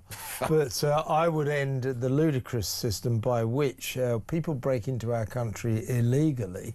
So they come across our borders, they come across the channel, they arrive here usually without any documents because they've thrown them all in the channel. But the sheer process of coming over on a small boat is illegal. So they come across the channel illegally, they break into our country unlawfully, and the first thing we do, among other gifts that we give them, is we give them free lawyers to fight their case to stay. What I would say is, you'd like to stay, you'd like to apply for asylum, go right ahead. Get yourself a lawyer as well, and you're paying for it. Well, you will find that when they are ordered to pay for their own lawyers, they'll stop coming.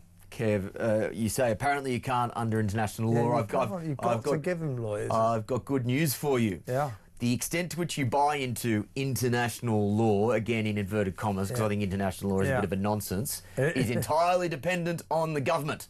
So we can decide. That's not good news with our government, mate. Not good news with the current government. News. Very, very true. But you can decide whether or not you buy into the ECHR. Yeah. We can repeal the Human Rights Act. We can basically say the Refugee Convention was written 70-odd years ago in a completely different context. Yep. The problem is not international law per se. The problem is this stupid government buys into the concept, and therefore we have to deal with the consequences. Australia, for example, they didn't, and no boats turn up. Yeah. End of story. Well, no, your country sorted it out. America is in the process of proving you to solve your migrant crisis, if you've got one like Britain. As Australia used to have, as America used to have. In order to solve it, you need a government with resolve. You need a government that wants to solve it.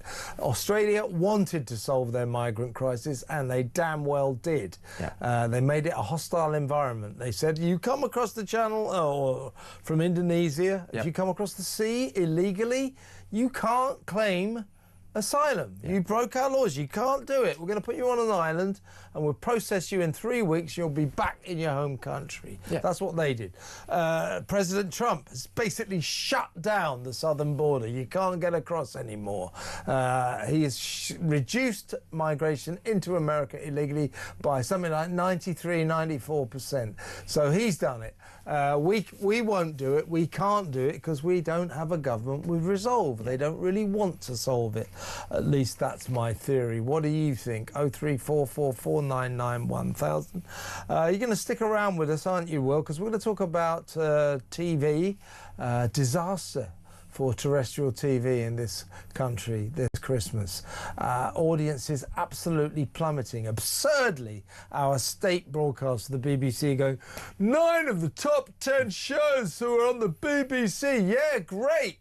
But the actual ratings have plummeted in a year. They have plummeted. People turning their back on traditional TV viewing at Christmas, I think partly because they don't like the BBC anymore. The BBC has proved itself to be some kind of Jew-hating, anti-Semitic citadel of lies. Doesn't put on TV shows that we like, just holds these ridiculous left-wing London liberal opinions. People don't like the BBC anymore. They've fallen out of love with the BBC, and that's maybe why they're not watching the BBC at Christmas anymore. Do people watch the telly much in Australia, or do you all go down the beach on Christmas? The same trend is happening everywhere, Kev. Yeah, like the way that people are engaging with media is changing. Yeah. And look, that means if you are commercially owned, like talkTV, like GB News, like Sky News, you've got to evolve. GB what? I've never heard of them. The station that shall not be named on this channel, sure. The fact of the matter is you've got to evolve and you've got to run a really lean operation or you're not going to be successful. The fact of the matter is the BBC, because of the licence fee, they don't have the incentive to evolve. So I can promise you most of the privately held media businesses in this country are running on very, very lean, tight ships, skeleton staff over the Christmas period, and you make do because that's just what you got to do as a business. I can bet you can bet your bottom dollar there would have been a lot more people in the BBC offices over this period because they don't have the incentive to be efficient, and as a result of that, they are wasting your money. Yeah, and we'll go over the figures with former BBC man Alex Dyke after the break, but the plummeting ratings or the sharp fall in the number of people who watch TV this Christmas must surely be a wake-up call for the traditional television industry, for the terrestrial television industry, because something is happening here. We've got some kind of a sea change. Only found out, was it last week, that I think it's in 2 years' time, the contract for in America showing the Oscars, I think is it CBS that show the Oscars? ABC, I can't remember. Anyway, that will end in 2028, and after that, the Oscars are going to be shown on YouTube. You see what I mean? Things are changing, folks. The times they are changing. And if the BBC, and for that matter, ITV, Channel 4, Channel 5, don't see the writing on the wall, they're going to be in big trouble. Things are changing.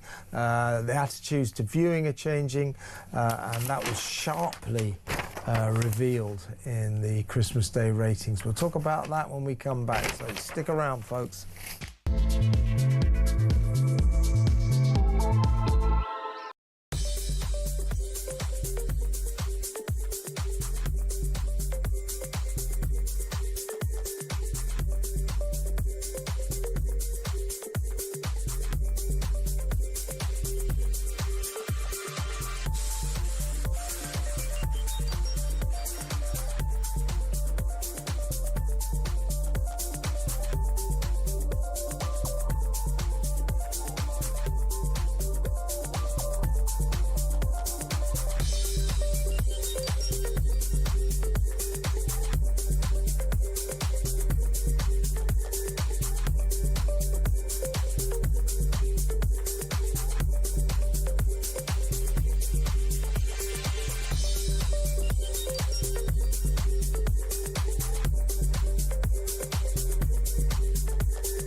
Across the UK, on DAB+, on YouTube, on your mobile, and on your side.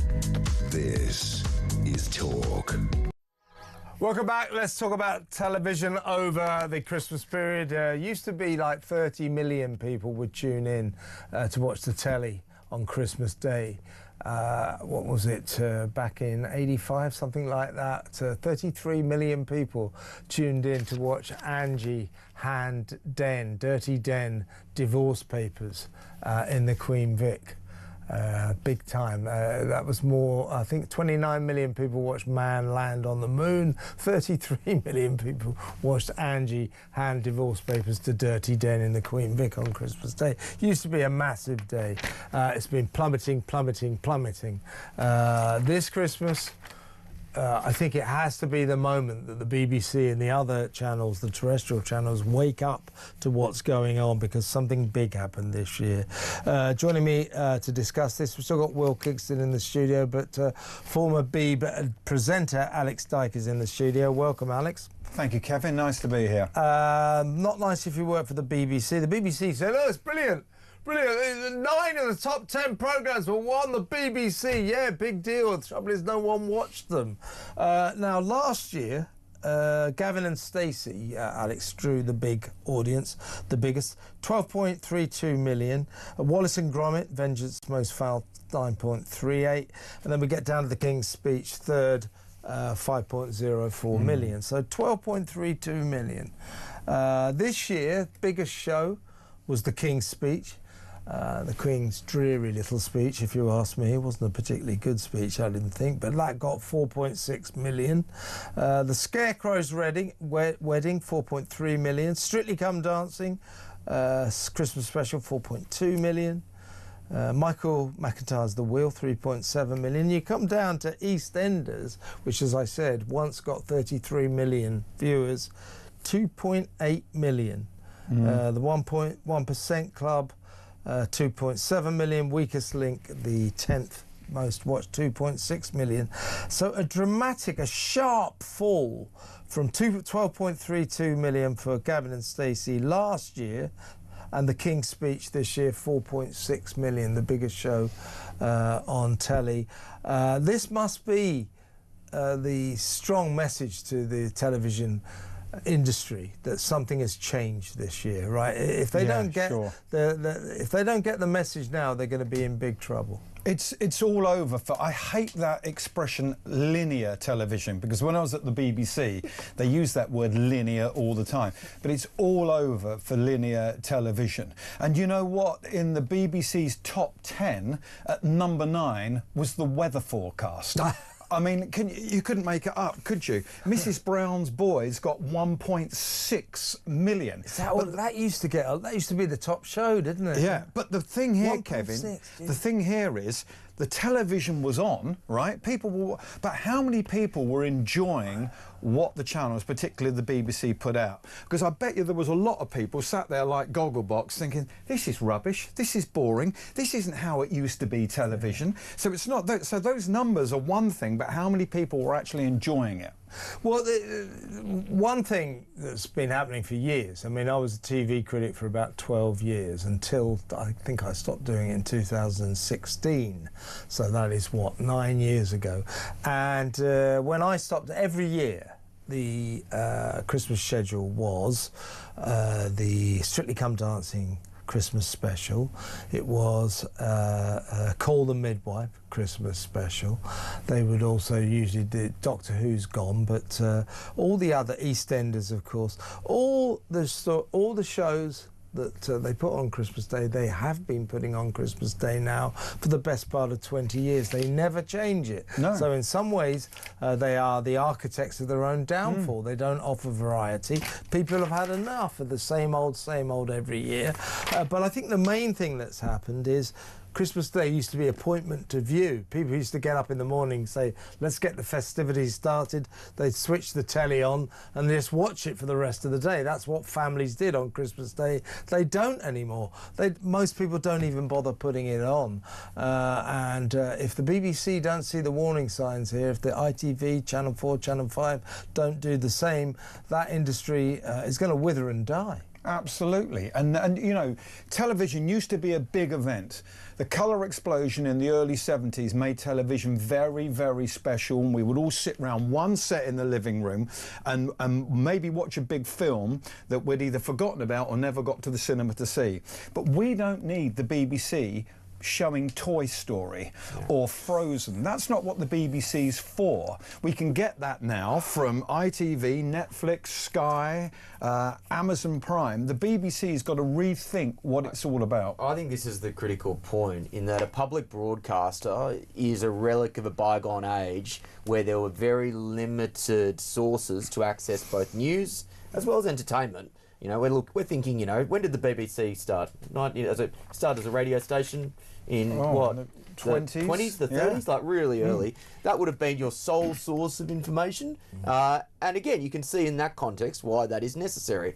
In an age where you can get both news and entertainment from millions of different sources, I haven't heard a single good rationale for why a publicly funded broadcaster is necessary in 2025. Perhaps the only thing may be local and regional news which isn't covered or commercially viable otherwise, but is still necessary for public safety or communal engagement. But otherwise, every single sort of BBC drama, entertainment, all that sort of stuff, there's no rationale for it. It is a waste of money. Not just public funding. I mean, the public funding model that has to go. Hopefully sooner rather than later, but it'll probably take ages. But generally speaking, what the BBC and ITV and Channel 5 have got to realise is they've lost the monopoly on viewing. Vast numbers of people, particularly younger people, just watch YouTube now. They don't watch the BBC saying, oh, we've got to catch the young audience. Well, most young people have never heard of the BBC. They don't care anymore. They are continually chasing a younger audience, which they rarely win. And what we've got to remember about the BBC, guys, is we pay the BBC $3.84 billion a year. Once a right? year. So if you can't get it right with a commercial-free television network with loads of channels and loads of radio, with the best talent, someone's doing something wrong. Unfortunately, and this is something I've observed, you know, in the UK, amongst the left, there is, just like the NHS, this almost religious element to the BBC. There's a dogma around it. It's our BBC. You know, it is part of the national fabric. Just like whenever you talk about NHS reform, you're not allowed to mention anything to do with, say, the private healthcare system, because there is this dogmatic adherence to, well, it's just a fabric of the country, as opposed to being more pragmatic about it. So they stop or they prevent having any sort of rational conversation. But that's there. Yeah, I agree with that. Well, that's the way the BBC sees. The BBC, the left, the and BBC Labour thinks it's got some kind of cultural grip on this country, that it's at the heart of British life, but it isn't anymore, and nor is traditional television viewing. And you sense that the BBC in particular, but ITV, Channel 4, Channel 5 as well, are having difficulty struggling with the concept of their business model is about to be usurped by YouTube.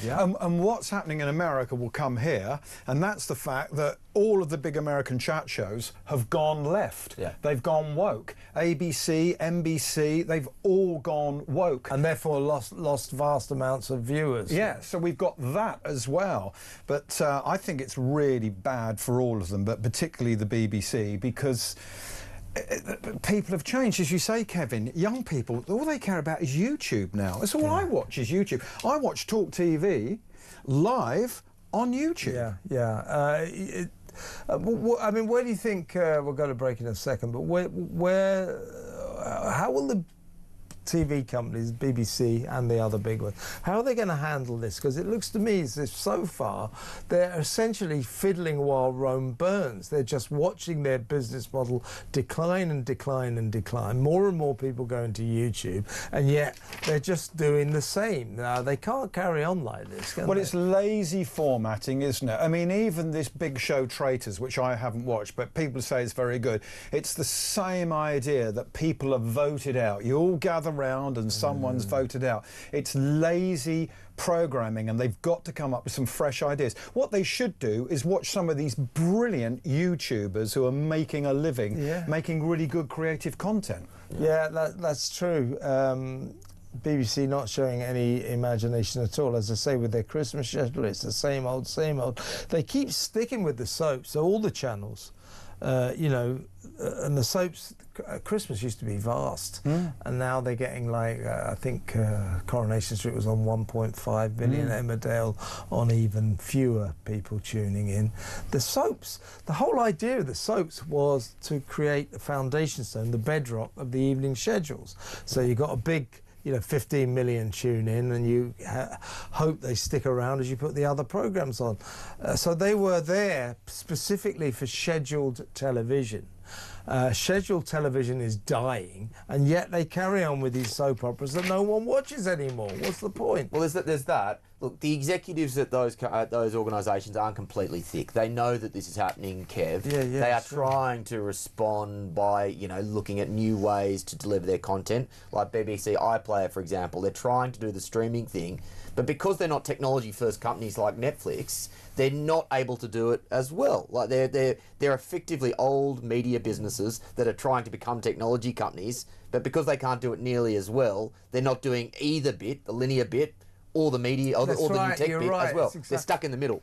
Yeah, they're stuck in the headlights, and they don't really know what to do next. But they need to do something. These Christmas viewing ratings figures prove this. I think we're at a sea change moment. This is when the industry, if it doesn't change, it's going to die. Well, a year, they say that a year is a long time in politics. A fortnight's a long time in politics.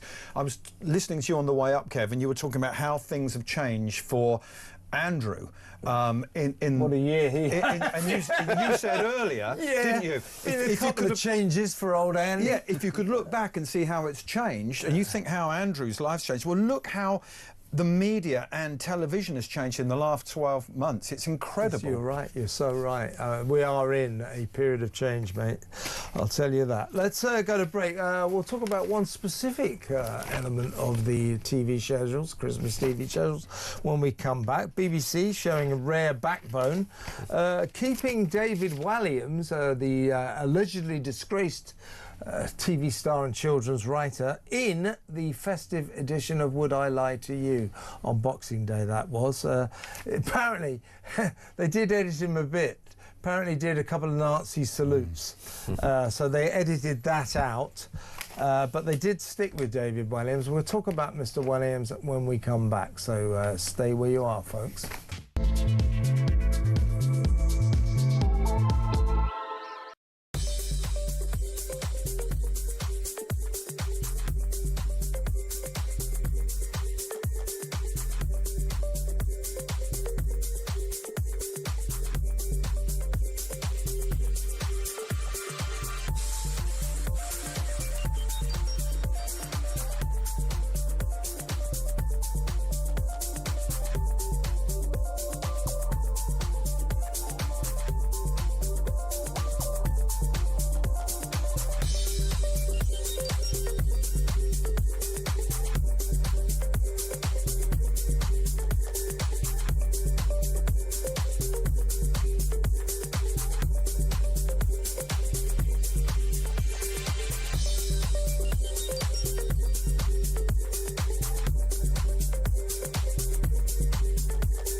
The Talk app. You can watch, catch up and listen to all your favourite shows and podcasts anytime, anywhere, all on the Talk app. Watching and listening to Talk just got easier. There's now only one place for the home of common sense. So head over to your App Store or Google Play and search Talk now.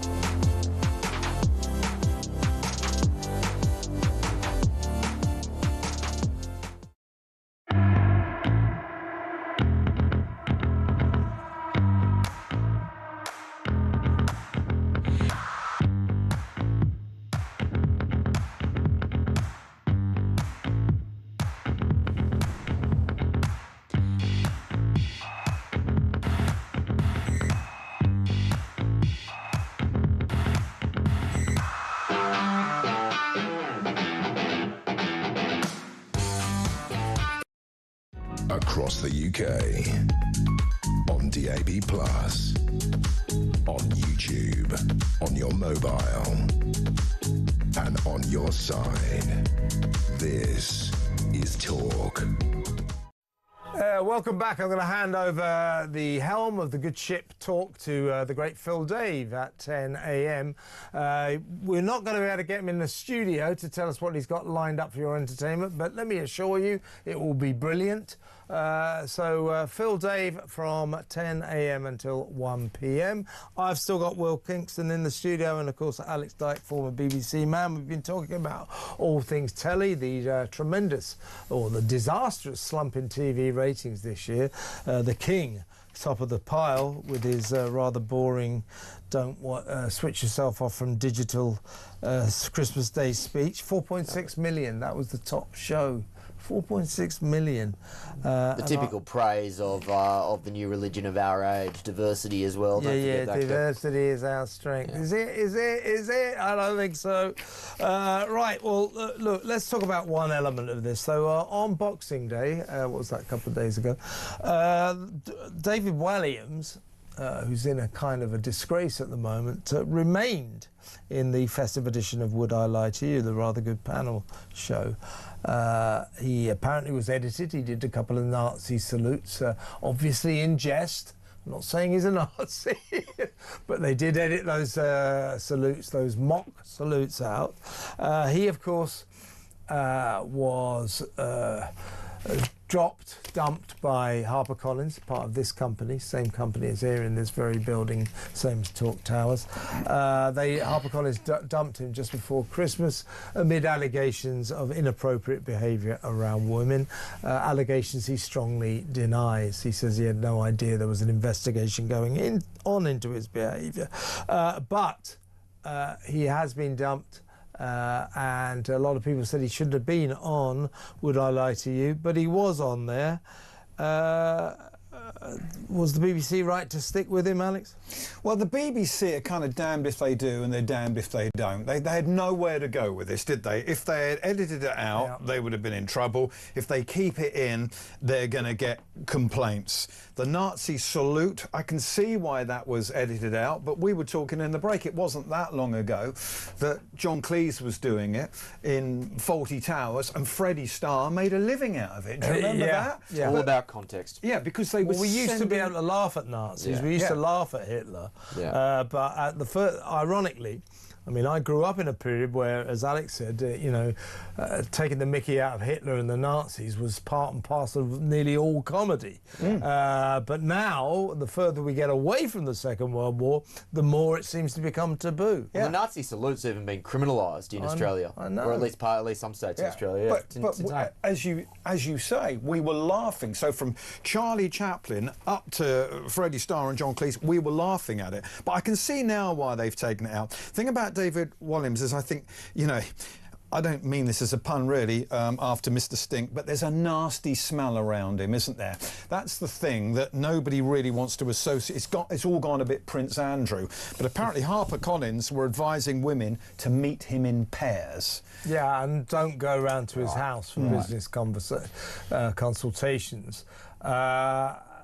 And one employee, a female employee of HarperCollins, was apparently paid off to the tune of a 4-figure compensation fee, and she had complained of being treated wrongly by Mr. Walliams. Mr. Walliams, of course, denies all of this, but he's been comprehensively cancelled, both from television and now book writing or children's authors. He sold 60 million copies of his books for HarperCollins. But is it possible that he just doesn't read the room well? I mean, I think it's that.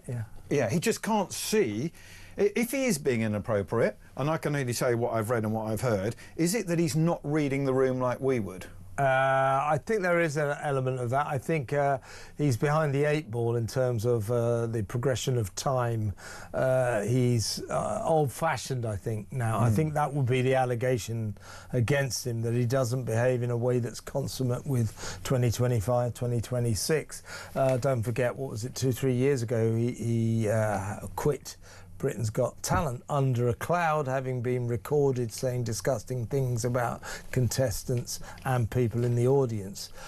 He subsequently sued Simon Cowell's company, saying that's private information, successfully, but the information got him defenestrated from Britain's Got Talent. So he had this backdrop, and now HarperCollins have dropped him as well. I think what's interesting about Williams is not so long ago he was an incredibly successful, popular TV celebrity, big star, and now he has been utterly, completely cancelled. And if nothing else, Would I Lie to You will almost certainly be the last time you see him on telly. Probably. Will the BBC keep his stories on the iPlayer, because they're very popular with children? They've got no plans at the moment to take them off, but I think that's going to change in the new year. Well, this also raises that age-old question of, do you divorce the creator of the content from the actual content itself? We had this conversation when all the Kevin Spacey stuff was going on. Do you get rid of House of Cards just because Kevin Spacey, the person, was, you know, I think he's actually been kind of exonerated of all the charges, but, you know, obviously... No, he was absolutely... He's never been convicted of anything. Yeah, but maybe just like Williams, a bit of a wrong-un. Acquitted of all offences when he was tried here in Britain. But if you're our age, Kev, you end up having to airbrush your childhood, don't you? You have to... You know, so many people from our childhood... I have to on a number of levels. Yeah, but so many people that we enjoyed watching on the TV, or whose records we bought, or we listened to on the radio, we've had to airbrush our childhoods now. Yeah, well, that's true. But I think David Williams, we'll see how he gets on. He says he's taking legal advice about HarperCollins, but they obviously take it very seriously. The Telegraph did an investigation into his behaviour around women as well. They published that just before Christmas. And all in all, he is a guy who is experiencing full-on cancellation. The question should be, does he deserve it? And we'll find out going forward. But I suspect, Will, that's the very last time we ever see him on telly. Yeah, I'll repeat the line, which I'm going to use a lot from now on from Alex, which it's all gone a bit Prince Andrew. Prince Andrew! It's all gone a bit Prince Andrew. Yeah, David Williams is the Prince Andrew of television. No, that's just a joke, David, if you're watching, seriously. Yeah, and once it all goes a bit Prince Andrew, then, you're struggling to come back from that. It's true. That's what we're watching with Prince Andrew's cancellation has been... Well, he's painful to witness, really, isn't it? It would make a good bumper sticker on a car, wouldn't it? Especially if you've got a ding in the back, it's all gone a bit Prince Andrew. It's all gone a bit Prince Andrew. Yeah, if your life is really, really in bad trouble, the word is how's your life going? Oh, it's all gone a bit Prince Andrew, really. Of course, he's not Prince Andrew anymore, is he? He's Andrew Mountbatten Windsor. What a terrible year he's had. I reckon this year's going to be worse for him, I really do. I think more's coming out in these Epstein files. Yeah, very possibly. You wouldn't rule it out, would you? No, because the reason the king has been forced into increasingly draconian action against his nefarious brother is because of these Epstein files. The royal family knew what was coming out.